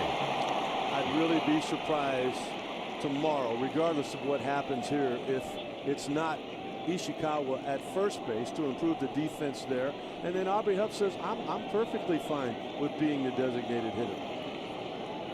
That one down to third. Short hopped Young, who was playing in. Nice play. That's a 1-2-3 inning. Second time he's had it in the ball game. Lewis's ERA this postseason continues to drop. It's now down to 1.12.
in the heart of Texas, the sage and blue is like perfume.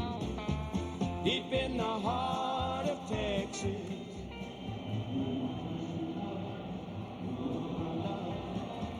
deep in the heart of Texas.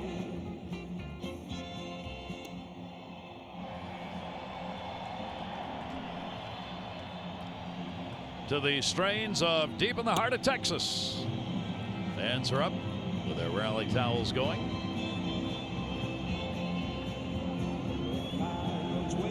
You know how they talk about what a difference a day makes? What a difference the location of the city has made thus far in this series. And one swing of the bat by Moreland, the 3-run homer that came in the second inning, is the offense so far in the ball game. A 3-0 lead for Texas. And Gary, we knew that the Ranger fans here in Arlington would match the intensity that we felt and saw in San Francisco. There has been a tremendous drought for both of these organizations trying to get a World Series title. It's been the crowds have really been great. It has been a festive atmosphere in both cities, enjoying the ball games and the event, the whole spectacular nature of a World Series game. We go to the bottom half of the 5th inning. Top of the order, Elvis Andrus 0 for 2. He has struck out, grounded out. 1 hit, 8 at bats in the World Series. Uribe in at third base just in case he tries to lay that bunt down. 2 of the real great speedsters in the game. One is Andrus, the other is Bourbon, who's on the bench. Both play for this Texas team and create part of that tremendous running effort that they have. That pitch is there for a strike. Credit Sanchez with really settling in. And he got so shaky the bullpen was up earlier. Right now he's throwing some strikes. 2-1 delivery on the way, and that's foul back. You know what, Gary, having pitched in both leagues a lot, that's one of the nice things, the only real nice thing about the designated hitter. Had Jonathan Sanchez been pitching in a National League ballpark without the DH, the pitcher spot just came up there in the top of the 5th inning. With 2 outs and nobody on, he probably would have been out of the game. I mean, you're down 3 right now. You got to get something going offensively. But when you're over here, you give up a bunch of runs early. You know what? If you want to, that's foul. If you still have it in your mind and you have the desire to go out there and pitch, you can pitch all day long if you want in this league. Bruce Bochy, we were talking with him before the game, and he said that's what changes when you come to the American League Park for a National League manager. Decisions in the National League are forced on you. You need runs. The pitcher's coming up. You got to get a bat to the plate, so you got to take him out. That doesn't happen in the American League. You don't have that forced situation, so go ahead and leave him in. Here's the 2-2 delivery on the way, and a ground ball towards the middle. That's got eyes and a base hit. So Andrus is on, leading off the inning. Just to finish the point on the pitcher hitting as opposed to having a designated hitter, Ron Washington was talking about, because he doesn't manage with the National League rules a whole lot, in his lineup card that he has in his hand, I thought it was interesting. He keeps his thumb on the pitcher's spot every single inning to remind him of where that's at. Yep. So a leadoff single. Andrus. Now we'll see whether or not Ron Washington, who's got a 3-0 lead, wants to run. A 5-2 advantage in the hit department for the Rangers. Throw over. Oh, almost thrown away. Aubrey Huff having to go up to get it. Andrus has gone 8 for 9 in the postseason, stealing bases. Needed every bit of that 6'4" and the extension on that glove that's allowed by first baseman. Andrus has the only stolen base for Texas in the World Series, and the only attempt. Swung on a miss on a fastball thrown by Sanchez. That's really been a big surprise. I know we're just beginning the 3rd game here, but such a distinct advantage for the Rangers in stolen bases as opposed to what the Giants, and not taking advantage of that. I know it's hard when you don't have a lot of base runners, but when you get them, you've got to run. Andrus has the green light over there to go when he feels comfortable. Not running here. Ground ball down to third. Uribe's got one. Relay to first. Oh, major league double play right there. Every part of that had MLB written all over it. And Uribe's got his 5th assist in this game. And how about the transfer by Sanchez? I cannot believe he was able to secure this baseball.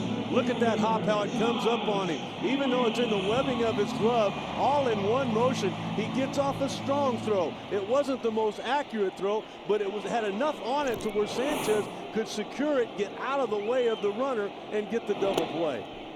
Big double play and a pretty one. Wow, you don't hear a whole lot about the San Francisco Giant defense, but that is as pretty as it gets. Look at all he got on that throw just to nail Michael Young at first. So Andrus, the leadoff batter, with a single out of there as the defense gets it done in the infield. And the pitch taken away. Here's Hamilton. He has popped out, grounded out, 1 for 10 now in the World Series. So Josh Hamilton, this is where he likes to hit. This ballpark where he put up enormous numbers for the team during the regular season. Just give him a chance and he'll drive it. And that one in the air, headed to the seats. And it'll go there. 50 of his 80 extra base hits came in this ballpark.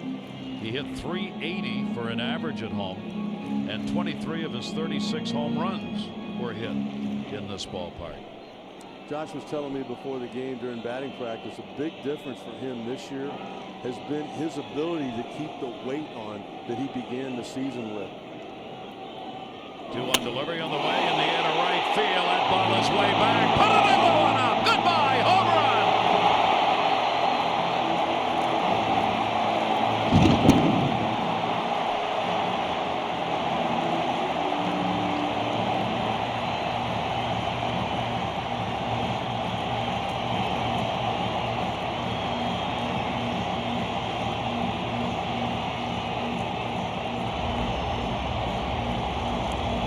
Shock that Josh Hamilton would hit a home run, particularly here at home. The shock is that Jonathan Sanchez would give up 2 homers in the ball game tonight to left-handed hitters. Hanging breaking ball by you.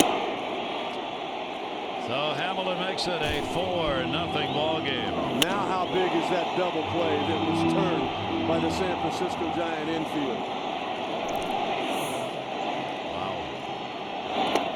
Seeing the offense of the Rangers, and Sanchez had to watch this one.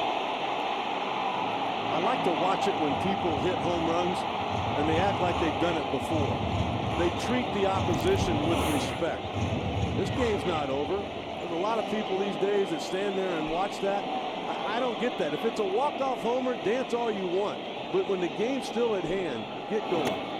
Guerrero takes the pitch down low. So after a big double play that eliminated Andrus, who had a leadoff single, Hamilton follows it up with the home run. We saw 5 total now in the postseason for him. That's his first ever World Series home run. And Sanchez on the next 4 pitches walks Guerrero.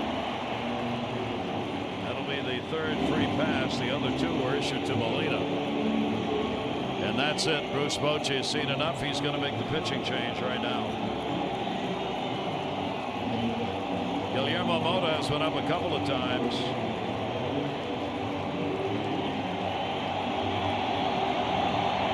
Sanchez could not survive the long ball.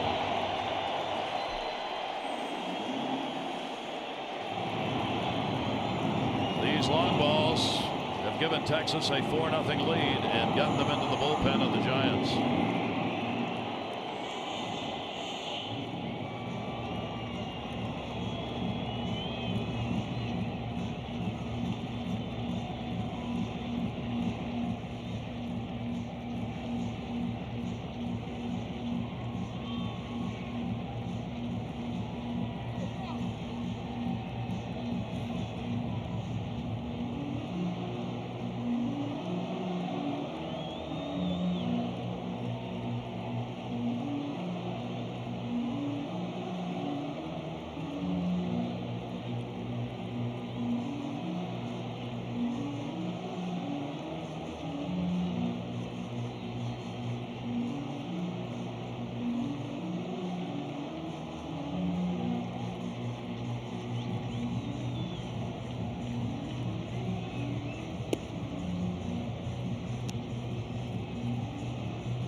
So the left-hander, Sanchez, 4 2/3 innings, 6 hits, responsible for a runner left on, and 72 pitches thrown, not efficient.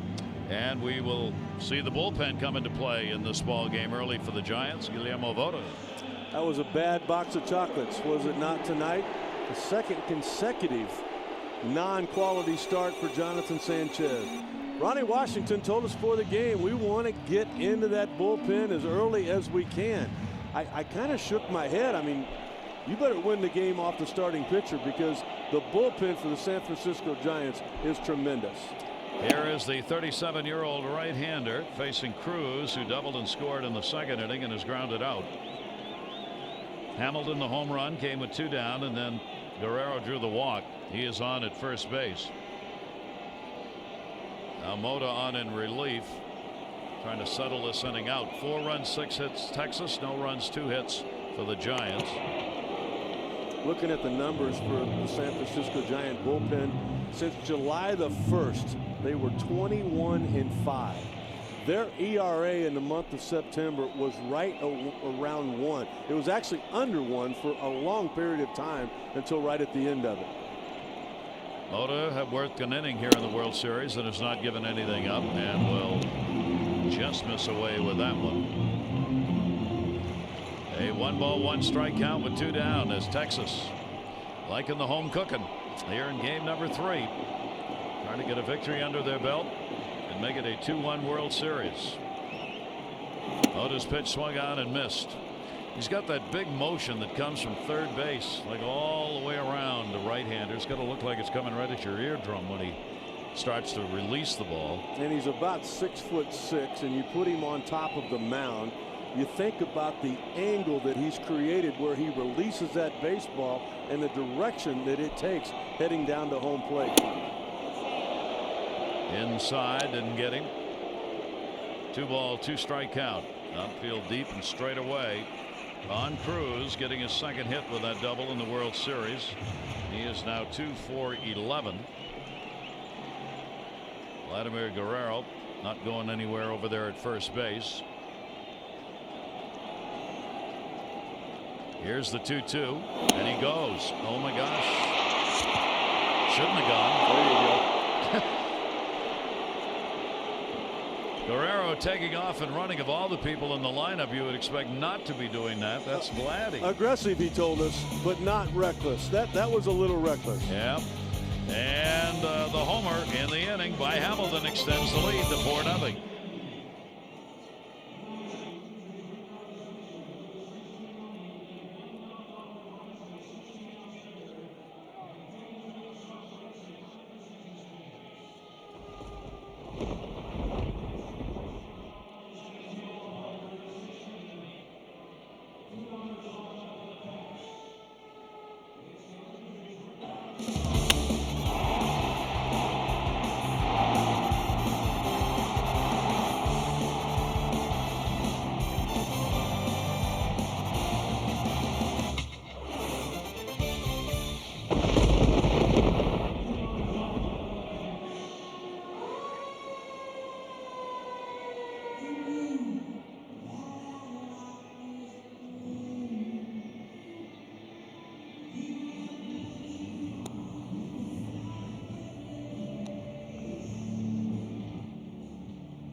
Great to have you with us. This Texas crowd in a happy mood on this Saturday night as their Rangers are up 4-0 over the Giants.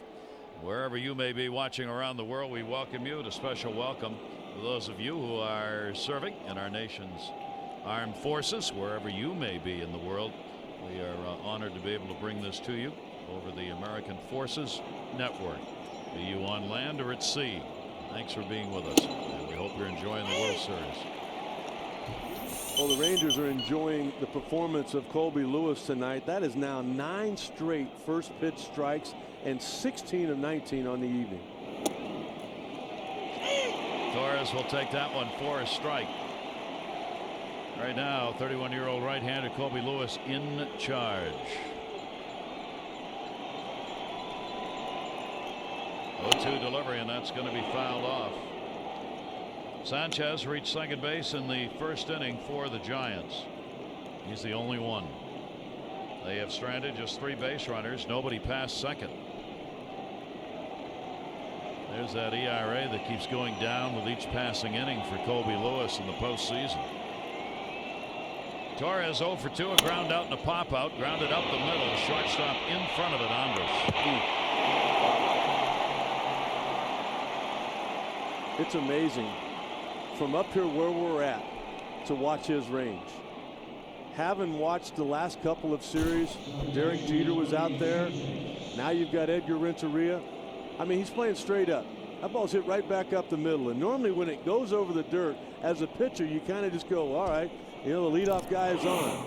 Boy, not with that kid out there. And he does it the old-fashioned way. He gets in front of it.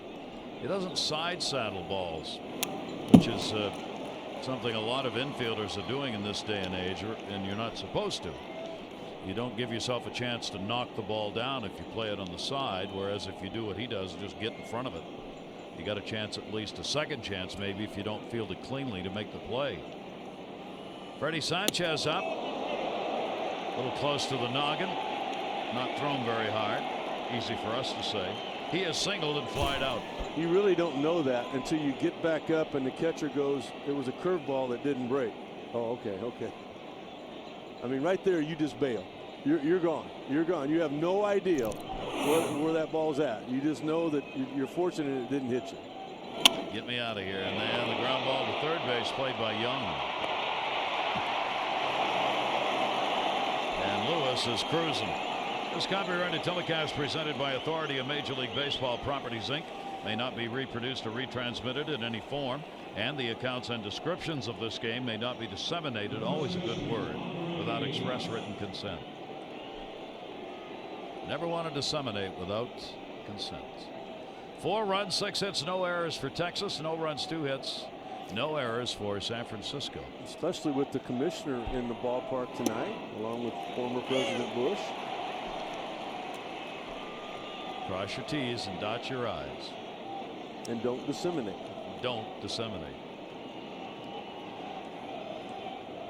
Delivery on the way, and that one down into the right field corner. Aubrey Huff, he's going to pick up a base hit.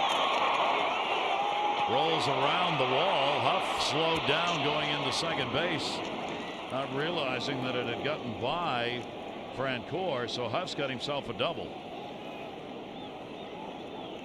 They're not out of this game by a long shot yet.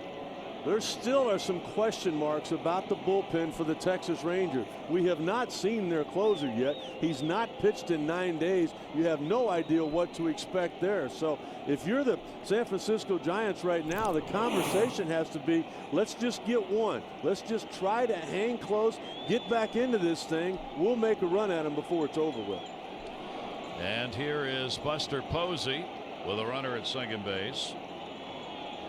As the Mulans hoping this Giant attack can get going. It certainly did in the first 2 games. The 9-0 win, of course, in the second game, and 11-7 in the first one. Posey, and the pitch will be taken up high for a ball. I thought there was a chance that Bruce Bochy's team wouldn't score 20 runs in this entire series. And they got him in the first 2 games.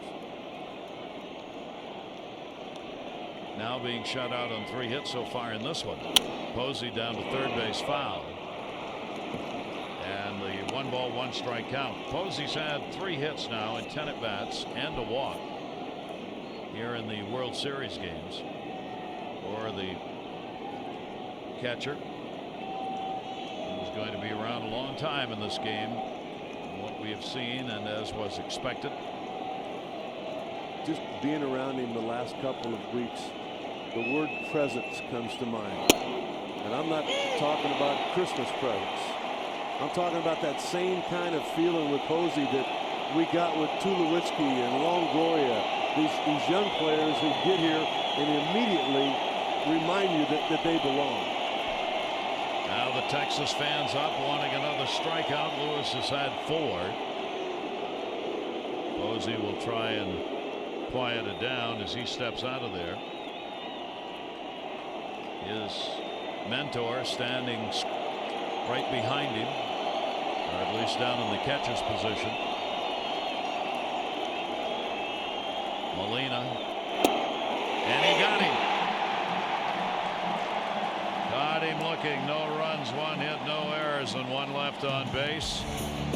He throws another strike, and Lewis, 30 of the last 34 pitches, 30 out of 34 have been strikes.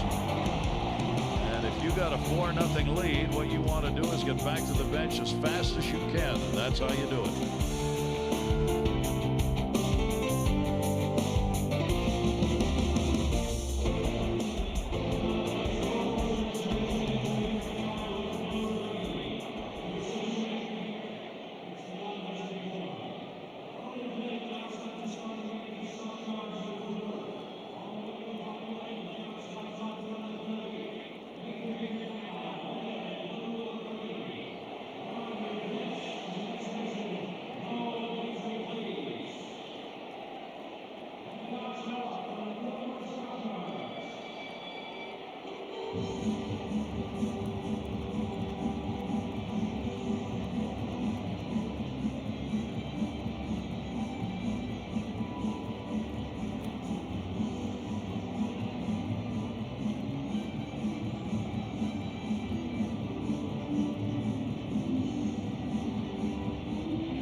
And we welcome you back to Texas, and right now it is all Texas in this ball game as they are on top 4-0, 4-6-0, 0-3-0 for the Giants, led by Colby Lewis. He has just been outstanding. Those first pitch strikes that you talked about, the strikes that he has been throwing as of late, that is the whole key when you get a big lead. You don't want to give a team any kind of hope of getting back into it. You definitely don't want to give him any free base on ball. He's able to command that breaking ball down when he's ahead. Got the ground ball double play from Sandoval. He froze Buster Posey for the last out there on the top of the 6th inning. Texas Rangers are 3 innings away, 9 outs away from picking up their first World Series victory ever. Nelson Cruz leading it off. He has doubled and grounded out. Guillermo Mota, the 37-year-old right-hander, came on in relief. Sanchez gave up 4 runs, 6 hits, and 4 2/3, 3 walks, 3 strikeouts.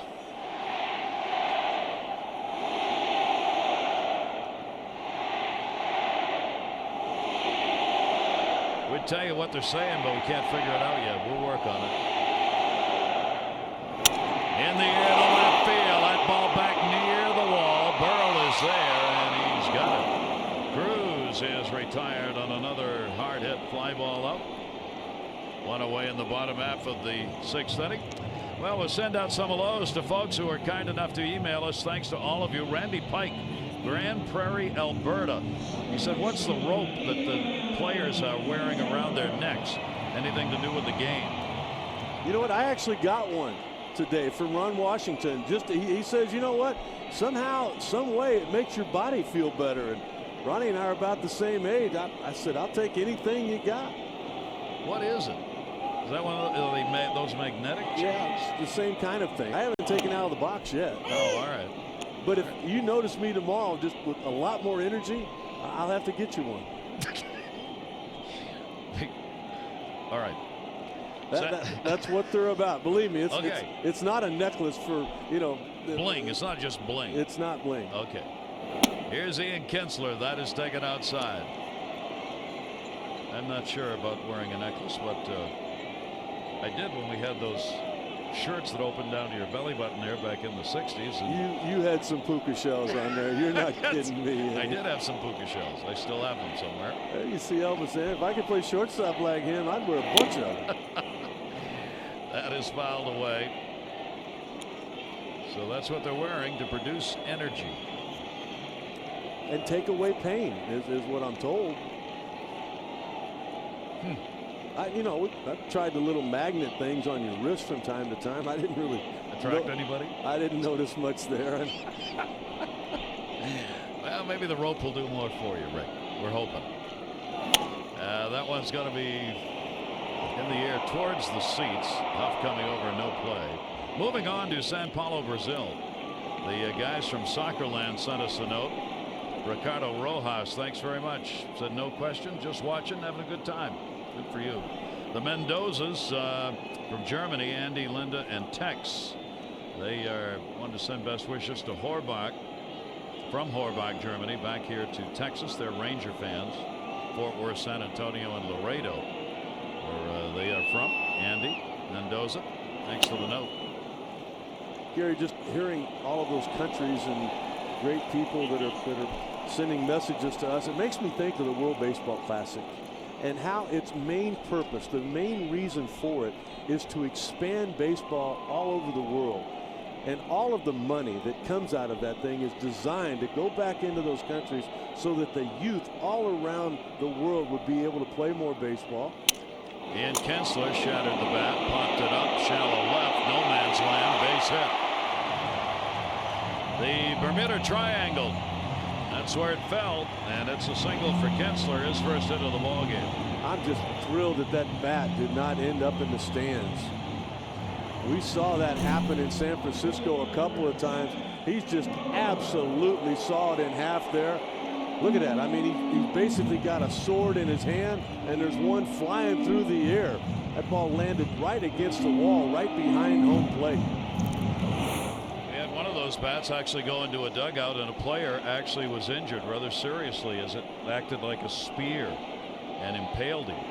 It's these maple bats that are not like the old ash bats. They tend to break a lot easier, and they don't just shatter. They really do become like swords. You know, and one thing we talked about, take a look at this here. Look at how much further the screen is protecting the fans here in Arlington. Remember when we saw in San Francisco, it's about half that big? Yep. They might want to expand it there at AT&T Park.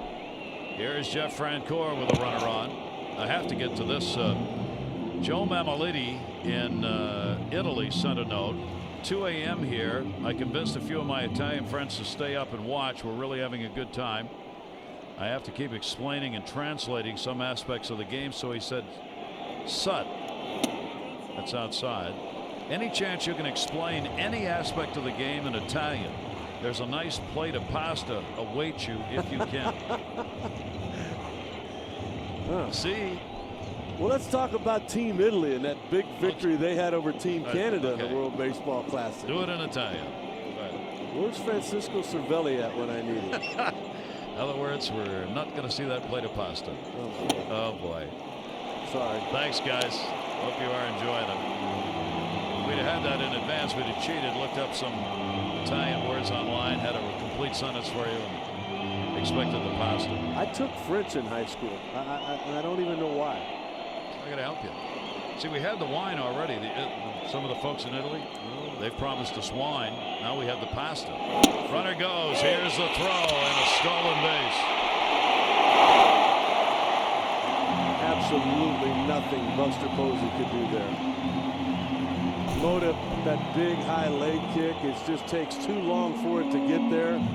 I mean, he could turn around and take a peek at it. That was a great throw, a lot on it.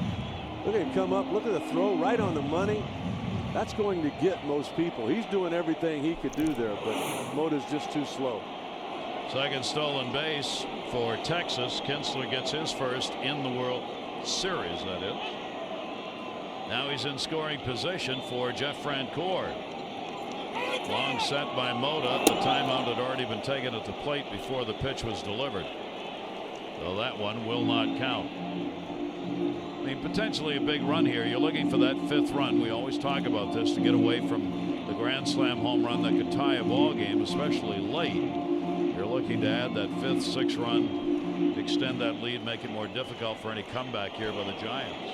And the one big area of concern for the Rangers is the lack of experience in their bullpen. Francoeur is on with a walk.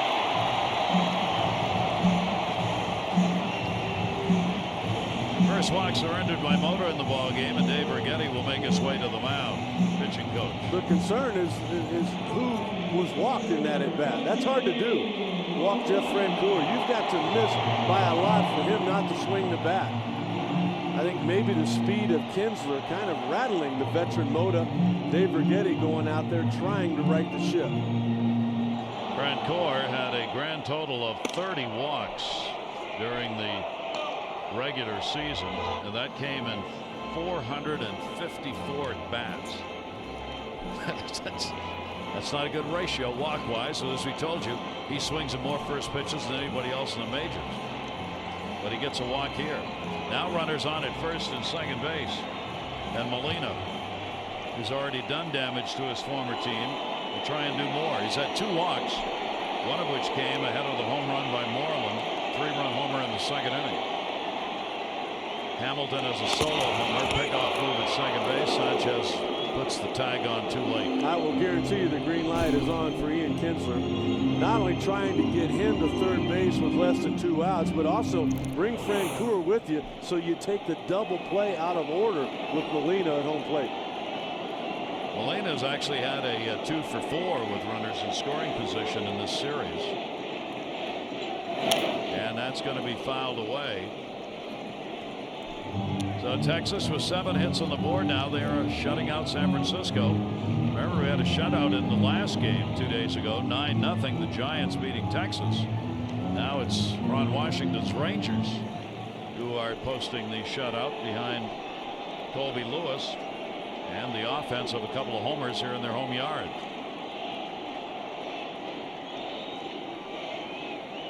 Runners off first and second base. 1 strike count, 1 down. Runner not going. Strike on the outside corner.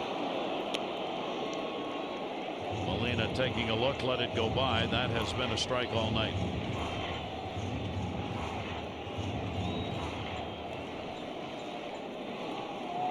Big chance for Texas to add to that lead. Kind of figured these two had hooked up before. Benji Molina 3 for 10 in his career off of Mota. Now that move there would have come from the dugout. The problem is it wasn't a very good move. What you like to do with that spin move, as they call it, is to lift your leg up the same way you do when you go to home. That way, if you get a base runner who tries to take that secondary lead or possibly take off, you have him out there in no man's land. 0-2 delivery on the way, and a chopper down to short. Renteria 1 relay over to first, and they'll get the double play on Molina. So no runs on 1 hit, no errors, and 1 left on base. Game 3 of this 2010 World Series. Texas looking for their first win in it, leading.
Now Halloween is right around the corner tomorrow night, so some of the fans are getting ready just to test out their Elvis look, or maybe you'd like to be a hot dog. Looks very comfortable, doesn't it? Or maybe the Great Pumpkin, or maybe you'd like to be Ron Washington. How about this? So the great stories here in Texas today.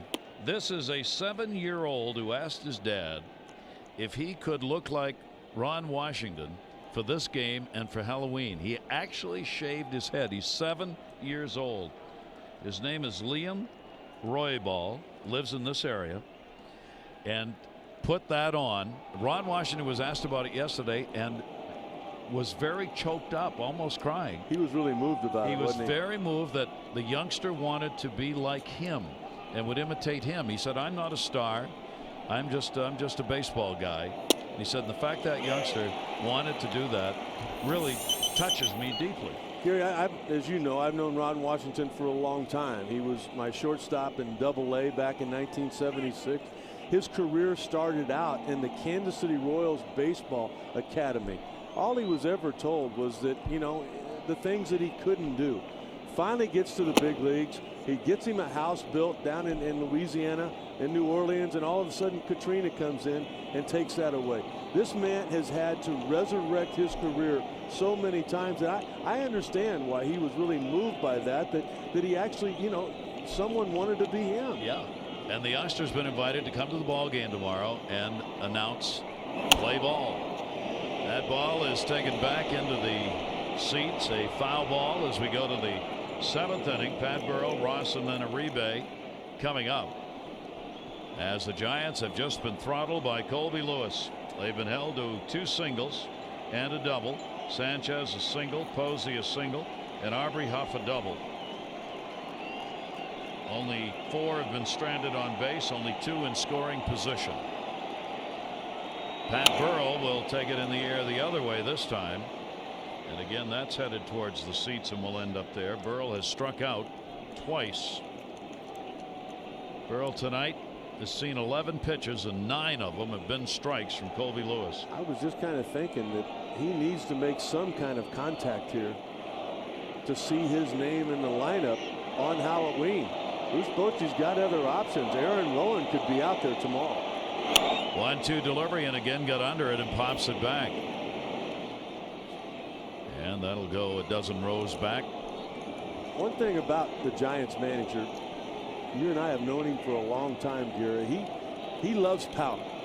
You hit a home run for him, you're going to play for a while. Well, it's been 11 games now since Pat Burrell has hit a home run, but in game 2 of that division series against the Braves, right off the bat in the 1st inning, he hits a 3-run homer, and you know you're going to win most of those games. Burrell trying to get one here is gone again. 3 strikeouts in the ball game, all swinging by Pat Burrell. 3 of the 6 Lewis has recorded, or 7 now, and not close. Well, the Giants are really throwing it right back. Excuse me, the Rangers at the Giants with what they saw in San Francisco. Of the 20 runs scored by Bruce Bochy's team, 13 of them scored with 2 outs. All 4 tonight have scored in that scenario. And it is 6 total strikeouts in the ball game so far for Lewis. So here in the 7th inning, 1 down. Here's Cody Ross. He is flied out and drawn a walk in the ball game. One thing about all sports series, one game changes everything. Every game changes everything. You go up 2-0 and everybody starts talking about a sweep, and they win this 3, they go 3-0 and Texas will just surrender. It's not the way it goes in sports in the postseason series. The one thing that hasn't changed is the fact that Ron Washington's team still has not found a way to win at AT&T Park. If they want to be the World Series champions, they know they've got to do that at least once. Their first move is to get back there. They got to take 2 out of 3 here in order to do that. That is outside for a ball. Fans on their feet celebrating. Here in the 7th inning, a 4-0 lead for the Rangers. A jam-packed house on hand. And came inside to him. So Ross leans away on that one, and it's full. I got a suggestion for Nolan Ryan about this ballpark. They're going to renovate it. There's going to be a new scoreboard and a lot of stuff. Just take the seats out. like a rodeo. They don't use them. In the air, left center field. That is Hamilton going back again at the wall. And goodbye. Home run. Cody Ross has done it again. As he delivers the long ball, he now has a 10-game hit streak, and he gets the Giants into this ball game. It is 4-1. Not only has he done that, but now he has scored in every single game of this World Series.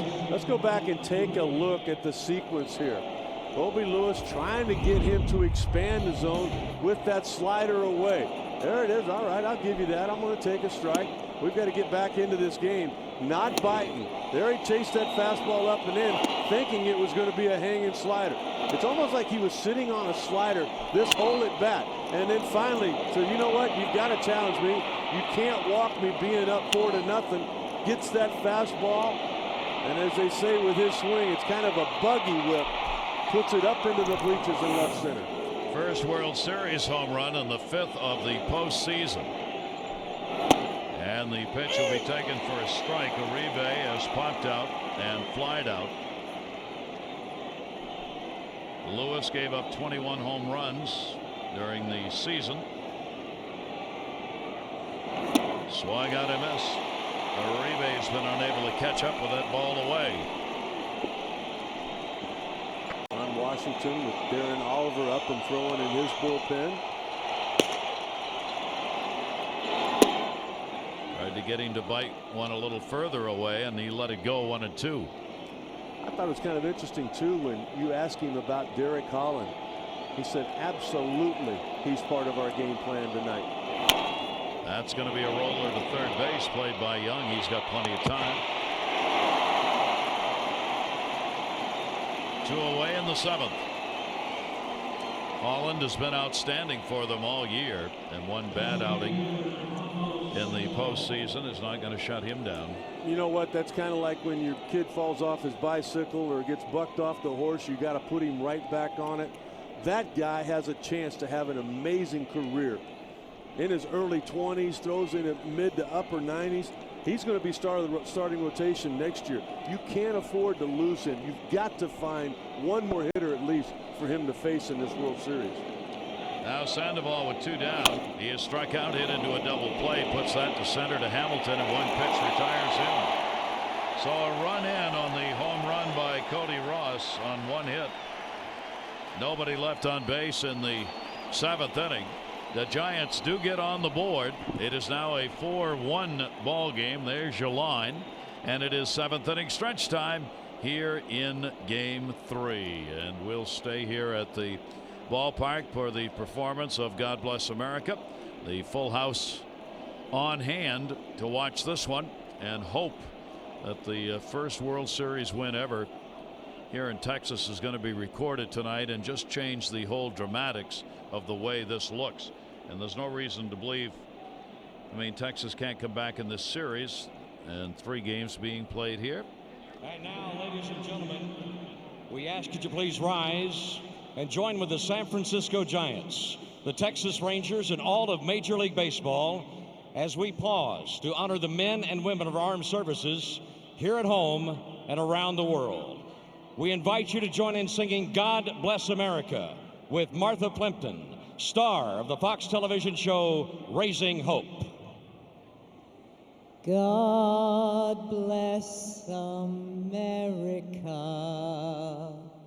land that I love. Stand beside her and guide her through the night with a light from above.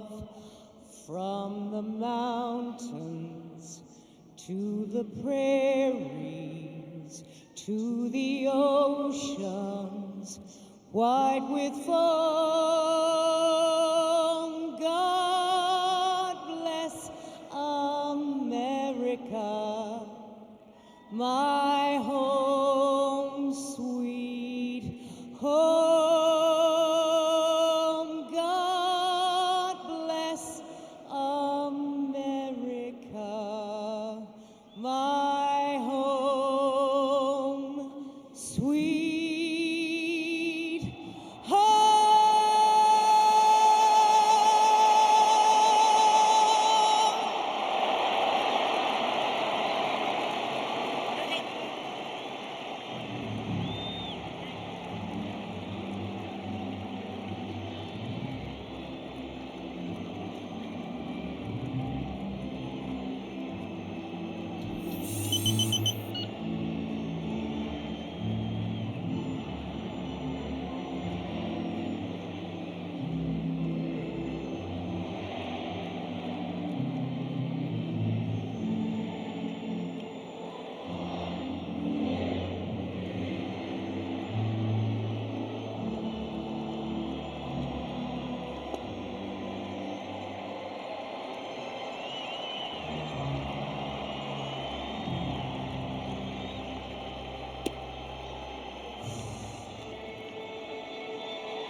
So the fans get to stretch it out here as we go to the bottom half of the 7th inning. Let's take a look at the Ranger box so far. Pretty good. Absolutely it is. Take a look at the offense at the top there with Elvis Andrus. I really, he's a guy I think that could be a key to this series. They've got to get him to touch home plate a little bit more. Vladimir Guerrero, we thought he went deep earlier in the ball game, but the power has shown up. These Rangers in their first 11 postseason games not only hit a double, but they hit a homer in every one. They did not do that in San Francisco. They're back to doing it again. And the left-hander, Jeremy Effel, will come on to do the pitching as Mota's out of there. He worked an inning and a third, gave up 1 walk and 1 hit.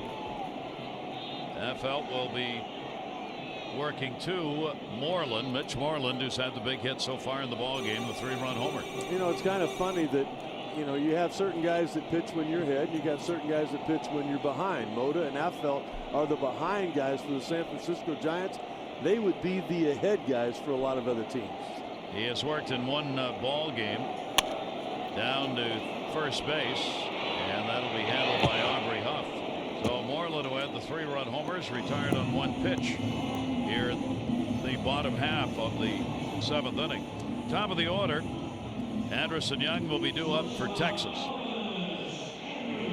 Texas with the 54 wins here at their home yard. They were one of only 2 teams that came into the postseason with a losing road record. Atlanta the other, so you figure you really want to take advantage of this home ballpark, and then what did they do? They went and won their series on the road first time around, getting 3 wins away from Texas. Now they're trying to get that home field advantage back. It's kind of the same way for the Giants when Bruce Bochy's team clinched in Atlanta and also in Philadelphia. And that's going to be taken down low. Giants have not won a World Series in, as you mentioned, 55 years. They lost the World Series in 62, 89, and 2002. They have only won one World Series since 1933. Two teams who both think it's time, but only one of them can have this be the time. Andrus not sure about the call. It'll go to a ball and 2 strikes. He has picked up a single, grounded out, and struck out. A couple of hits and 9 at bats in the series for the leadoff batter. Affeldt's delivery to him, that's hit off home plate, and it will roll foul. Andrus trying to get on here with a 3-run ball game. I mean, this is touch and go. These are the kind of game the Giants played in all year. They're used to having to come back in games, used to having the games tight. They've got the extra base hit power to be able to score late in a ball game. The Rangers know that. So adding on runs here, it's a little more than just adding on to a lead. 1-2 the count, 1 down. Andrus will take it outside. Ron Washington asked several times before the game tonight, do you still have confidence in your closer? And every time he answered, absolutely. People just in disbelief that he didn't try to get him into game 2. Up the middle, and that's going to be a base hit right through the wickets. So Andrus is on again, a 2-for-4 ball game. When you look at the numbers for what I think is going to be the American League Rookie of the Year and Neftali Feliz, 40 saves on the season, only 3 blown saves, and the last time he blew a save was back on August the 11th. He would have been in there in the 8th inning, I think, for a lot of other managers. Problem is the 8 days now that have gone by since that last appearance. And even he has mentioned in the papers and to the media that he does not like having a lot of rest. Now Andrus, let's see if he goes here. Young will take the pitch. Young has had 2 singles and hit into a double play. Elvis Andrus has not taken off in the ball game from first base. See what he does here. He was 9th in stolen bases during the season.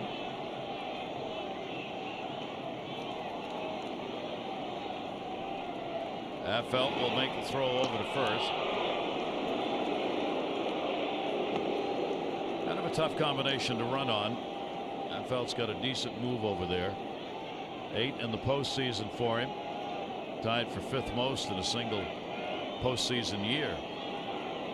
Posey's got a great arm, 37% throwing out base stealers. Down to third, hit hard, Uribe, Sanchez. How about that? They've turned that double play on Young twice, and the third double play that they've had in the ball game. So we have completed 7 here in Arlington. No runs, 1 hit, no errors, and nobody left on base. You figure with Andrus on and Young running, it's tough to get double plays. The balls have been hit so hard by Young that they've actually been rather easy. It is 4-1 Texas.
Can Texas hang on and get their first win in it for the Giants game 1 and 2? 314, 167 tonight. 20 runs, none here. Hits 11, 4 tonight. Scoring position, they hit 500. They're 0 for 2 tonight. It's been a direct turnaround and not completely unanticipated. It's been exactly like the last start right here in Arlington for Colby Lewis, though.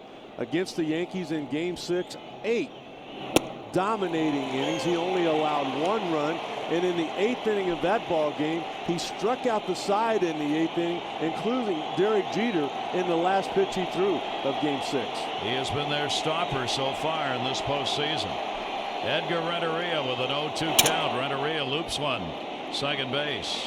Handled by Kinsler. 1 down, 8th inning. Now you're 5 outs away from the first World Series ever win here in Arlington and for this Texas team. And Gary, what was great was after the 3-run homer by Mitch Moreland, he has not walked a guy since then. Listen to this. That's Colby is the chant. A guy who had to go to Japan. That was the only place he could go to pitch. He had been released by 3 organizations. He figured his career was going to Japan to end there. And listen to this. Don't very often get a pitcher who's got a career record of 4 games under 500 becoming your star in the postseason, but that's what Colby Lewis is doing, and it is, as we've said, the first year in which he has worked as a starter all year long. Gary, I always think about a player's family, and just thinking about, you know, his wife or his parents that are here tonight, they've got to be crying. What a great moment. That ball is in the air to right field and near the wall. Going back on it, Francoeur, and goodbye, home run. It is not over. Solo shots, first by Ross, now by Torres, have made this a 4-2 ball game. This is what the Giants did during the regular season. They hit 90 more home runs against right-handed pitchers than they did left-handers. They hit 12 more home runs on the road than they did at home. The offense just now starting to wake up the last couple of innings for San Francisco. Cody Ross went deep, Torres went deep, and there's still 5 big outs that the Texas Rangers have to figure out how to get. Torres not a home run hitter in any sense, but in this postseason he has found the big bat and been able to drive the ball now out of the yard. And there's the bench celebrating of the Giants as Torres gets the homer. 4-2. Well, and what's happened too is that now the tying run is just like 40 feet away in the on-deck circle. And it's the middle of the lineup. And that one's in the air to left, sending Cruz back, but he's got it. Off the bat of Sanchez, hit hard.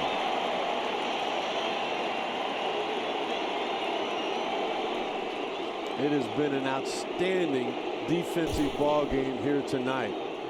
That is a terrific jump there on the part of Cruz. He's playing shadow. You don't worry about the power normally of Freddie Sanchez. As a starting pitcher, in your mind you go, if the ball drops in front of one of your outfielders, he beat the outfielder. If it goes over his head, then he beat the pitcher. Now Aubrey Huff, another power bat, and the breaking ball is in there for a strike. Huff has doubled, grounded out, and flied out. No way, if I'm Ron Washington, I let my starting pitcher face the tying run. And Huff could not hold up in a check swing. With the lead that he got earlier in the ball game with the bullpen active, Colby Lewis has continued to rip off first pitch strikes. 30. 25 of 30 have been first pitch strikes. And Huff takes one, and he's on. It hit him. Hit him in the foot. Wow. Now the potential tying run's going to come to the plate. And Ron Washington's decision is that he's going to face O'Day. Feliz is not even close to being ready. Bounce that breaking ball right off the shoe, and now Ron Washington has made up his mind. It's going to be the submariner, Darren O'Day, rather than bringing in his closer in this spot with the tying run at home plate. Kobe Lewis will get a real fine hand coming out of the ball game, working 7 2/3 innings.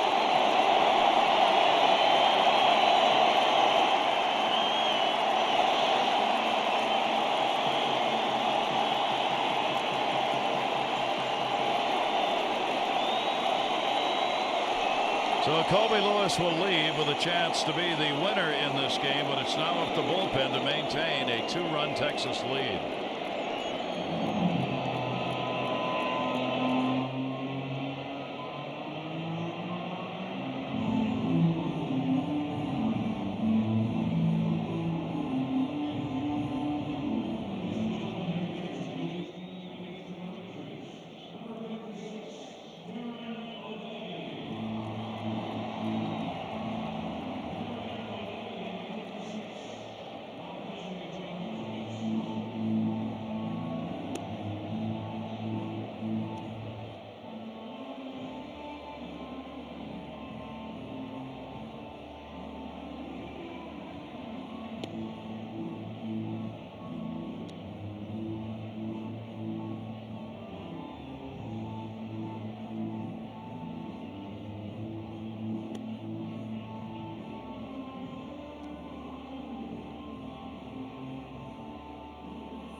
Keep in mind, 8th inning, game 2 is when all this happened to Texas by the Giants. 11 straight balls delivered by Derek Holland, and on the mound is one who was involved in that, Aaron O'Day. Yeah, one of those 4 hits was the first hit of that 8th inning with 2 outs, and that was with O'Day on the mound and Buster Posey standing at home. Posey, the only time he's faced him that time with a hit in the 8th inning, will take a strike. Posey has delivered a single. He has walked and he has struck out. He's unhappy with the call by Bill Miller. We've had a big strike zone all night long. At times a little bit too big, but it's gone that way for both sides. Runner on at first base. There are 2 down. 2-run lead. Posey goes after it and misses.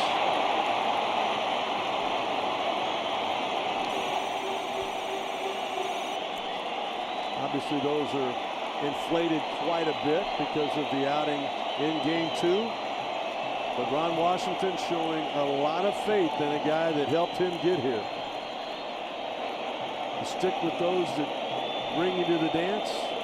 As he said, that's what I got. Not going to make any roster changes. You're not going to do anything different. I mean, these are the guys who played. It wasn't really a big shot of confidence, was it? No, when he said, hey, it's what I got. That's all I got. There's nothing else I can do. What else do you think I'm going to throw? There's the kid. Their closer, Feliz, up in the bullpen. Watching is Colby Lewis. 2-strike count, 2 down. Delivery. Buster Posey will put it in the air towards the seats, and that's where it will end up. I mean, there's no doubt in my mind that if the tables were turned and Bruce Bochy was 4 outs away from picking up a victory, Wilson would be in the ballgame. It's not a setup guy or a bridge guy, as both these managers talk about. If I need 4 outs, I'm going to my main guy, and the main guy for the Rangers is supposed to be Feliz. at first base. The responsibility of Colby Lewis. Lester Posey battling 2 strikes on him. And down he goes. He had to be leaning in because he's been pitched away all the time, so he's looking for another pitch away. Now we're going to find out what he's made of. That was the perfect purpose pitch by Darren O'Day. Now you start that breaking ball on the outer half of the plate and see if you can't get him to chase or maybe catch a generous outside corner. 1-2 delivery way outside. I can't tell you how many people would have chased that pitch, not wanting to take strike 3. Look at how long that ball stays in the strike zone until eventually the late movement takes it out. What a terrific job of hitting right there. But it's still, the count is 2-2. Runner at first base, very short lead. Delivery, Posey will take it again. These Giants have come back when they've trailed after 7 innings 8 times. The most in the National League to win a ball game when trailing after 7. They've done this before. They're not going away. Crowd on its feet, except for Nolan. I think Nolan would like to take the mound right now to throw this 3-2 pitch. Runner at first, Huff will be going.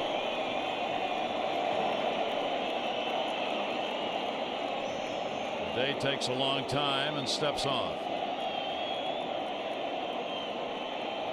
They're trying to agree on what to throw here. And O'Day keeps shaking him off. He may have to go out. You got to go out. Benji Molina put down the slider. He put down the changeup, fastball away. He went back to the slider. I don't think Benji Molina is going to let him throw a fastball in. So Maddox raised his cap. He wants to know if Feliz is ready. He is. I mean, O'Day very well could pick up this last out here in the 8th inning, but you'd like to give your young closer a little bit of breathing room. You bring him in to face the tying run. At least that run right there is not going to beat you. You know, he might be able to pick up some things from that at bat to get the next guy out. If this is ball 4 right now and you bring him in, one mistake and all of a sudden he could be the loser. 3-2 count. Runner at first base. Aubrey Huff is running. Posey. Slow roll at a short. Play's got to go to first. Andrus up and got him.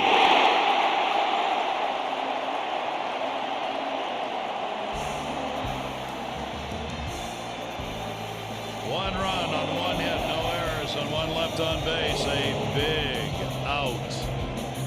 Texas now with a 4-2 lead. Bottom of the 8th coming.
it could be trick or treat. Tomorrow night, we bring you Game 4 of the 2010 World Series live from Arlington, Halloween night.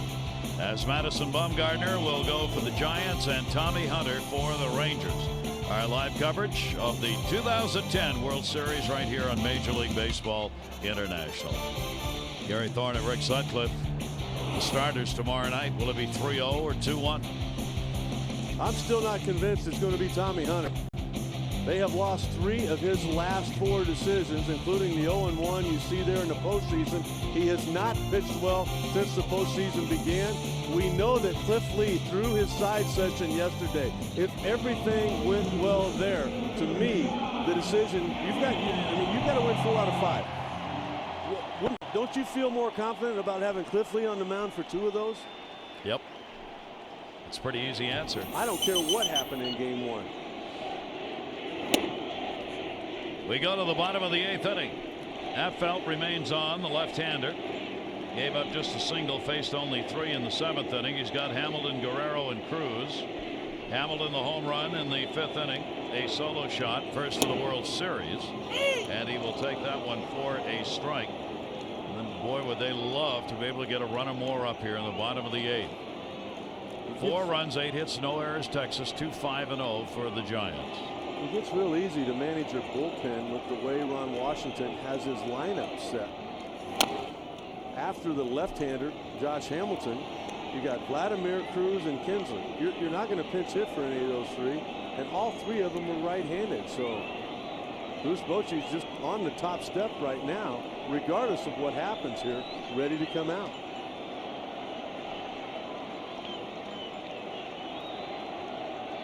One ball, 2 strike count. Hamilton will take it outside. He delivered the homer, 5th inning. Base is empty. How about this? Another home run for Josh Hamilton off a left-handed pitcher. CC Sabathia, Andy Pettit. They know it well. And that one's going to be upstairs, and the count will go full. 3 balls and 2 strikes on Hamilton.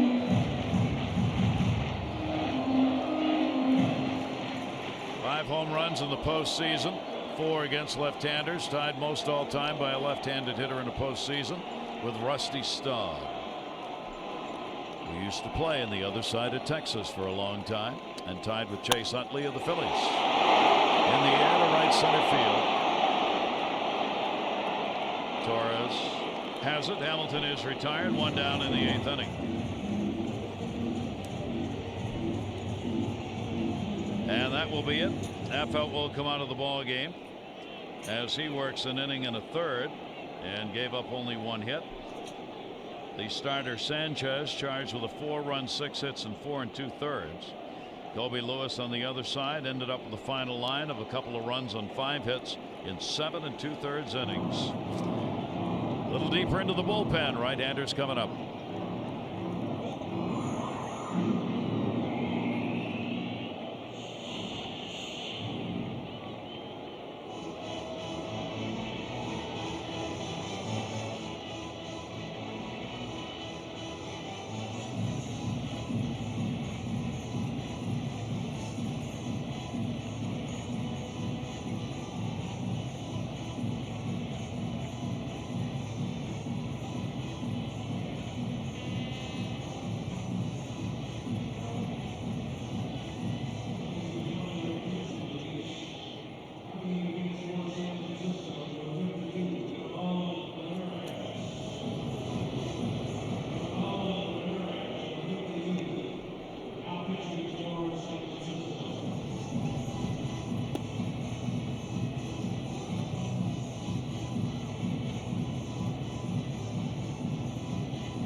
From the Dominican Republic, out of the bullpen, the 29-year-old right-hander as Ramon Ramirez comes on to work. Has not faced Vladimir Guerrero a whole lot as far as the regular season is concerned, but you've got to figure that at one point over in Dominican, these two faced each other a lot. Guerrero, the first ball hitter, pops it up. Renteria, and he's got it. You know why I think that's funny? Remember all of the other fly balls that Uribe says, no, you're not calling me off. I got it. He said, I'll gladly let you have that one. That ball was way up there. Pitch in and out. And there are 2 down. Now Cruz coming up. Bases empty. He has doubled, grounded out, and flied out. Moreland, a 3-run homer in the 2nd inning. A solo shot by Hamilton in the 5th for Texas.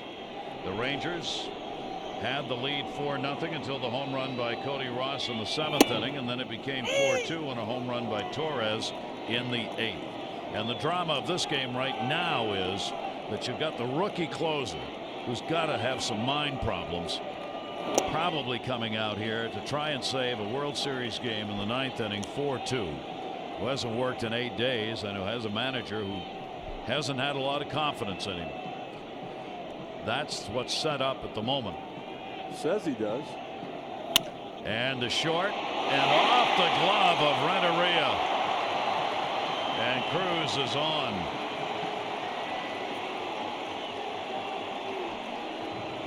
Didn't expect that. I know the ball was hit hard. And a lot of times when it's hit hard like that, it gets kind of a knuckleball type effect. I mean, you just think about a catcher trying to catch a knuckleball and how every now and then they'll whiff that. I mean, they won't even make contact. That's a lot like what Edgar Renteria had to deal with there, but it's got to go as an error. And it is. So there's the first error of the ball game, and Texas gets life as the 8th inning is going to be extended. Kinsler is 1 for 3. He has struck out, grounded out, and singled in the ball game. That'll be an opportunity against Ramirez. Ramirez worked with Boston first part of the year, then a deal made, yet another acquisition during the season to get Ramirez from the Red Sox. He was very effective with the Giants. Fouls that back and a 2-strike count quickly on Kinsler. Gary, I'm kind of reminded of Game 1 of the League Championship Series where the Rangers had their way with CC Sabathia, got into the bullpen, but did not score the last 5 innings, giving the Yankees an opportunity to come back and snatch that victory. Well, the same thing up to this point has happened with the bullpen for the San Francisco Giants. That is swung on and missed, and that bullpen indeed does get it done. Mota, Affelt, and Ramirez held them down. Here we go. World Series game has never been won here. They've got a 22-year-old closer who had an outstanding year, but has he got enough to get it done here in this Game 3 of the World Series?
Major League Baseball International special presentation of the 2010 World Series brought to you by MasterCard.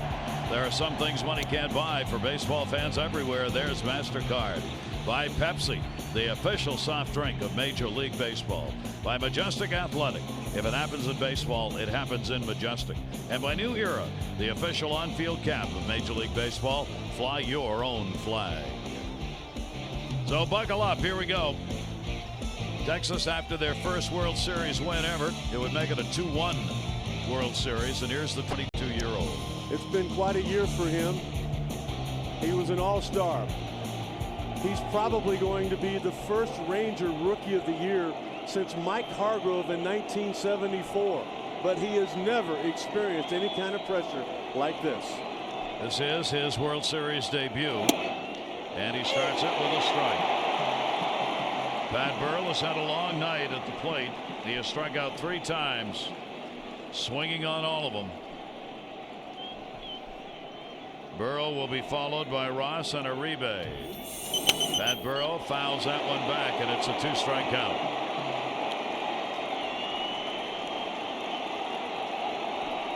He looks like a different guy, that being Feliz, after striking out Alex Rodriguez, looking to get the Texas Rangers to the World Series. Inside to Burrell. Feliz in the League Championship Series finished games 2, 3, and 6. Scoreless 9th. Retired 9 of 11. He had problems with walks. Starting innings off. Swung on and missed. He gets the K. I don't see how Bruce Bochy can go with Pat Burrell tomorrow night. This is the 3rd consecutive game where the bat speed has just not been there. This is the Pat Burrell that played for the Tampa Bay Rays. 13 strikeouts, 24 at bats.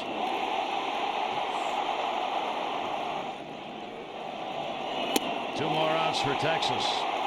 Ross up, home run.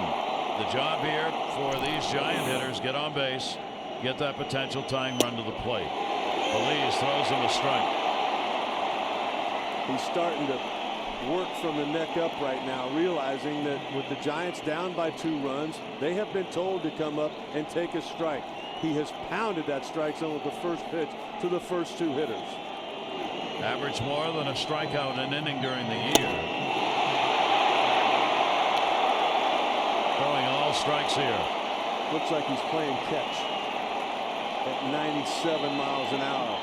And he's got more than that, and he may just go to that right here to get the 3rd strike. 6 pitches, 5 of them strikes. 52,419 on their feet.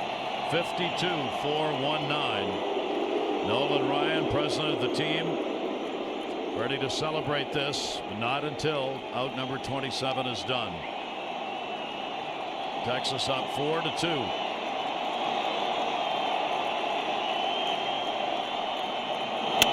In the air to right field. It is driven back near the warning track. Francoeur's got it. 2 down.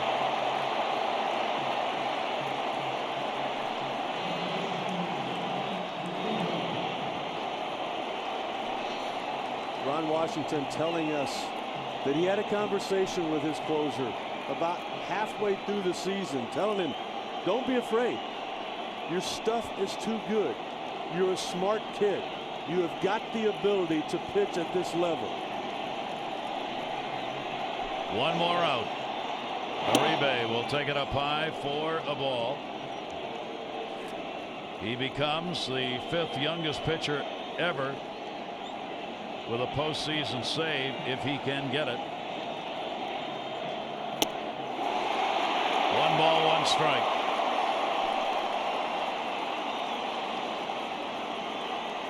Uribe 0 for 3 in the ball game, 2 for 10 in the series. 97 miles an hour in the last one. Here's a 1-1 delivery and just miss. You know, Gary, we pull for both of these teams. We don't have a favorite, but it is really exciting to see these fans experience something they've never seen before. They want to celebrate it. 2 down. Here's the 2-1 delivery, swung on and missed.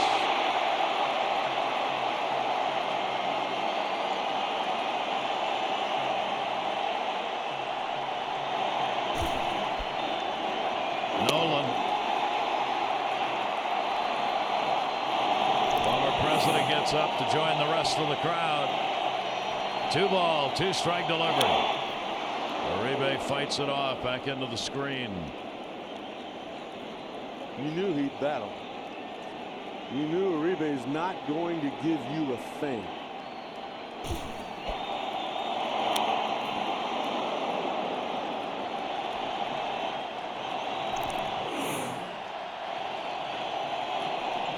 Here's the 2-2 delivery. Swung out and missed. Congratulations, Texas. You've got a World Series win.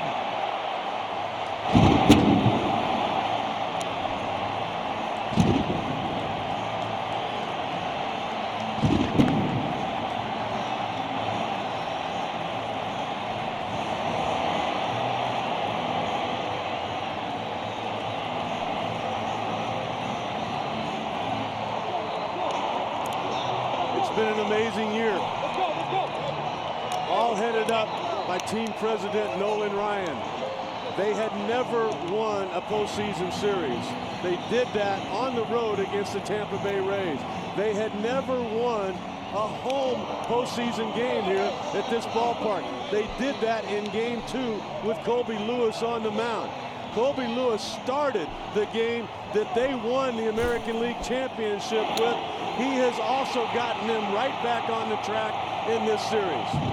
Neftali Feliz, say hello to the World Series. There was no pressure whatsoever. You can almost see Nolan Ryan tell former President Bush, "We'll see you tomorrow." Ron Washington with a hug from his mentor, bench coach Jackie Moore.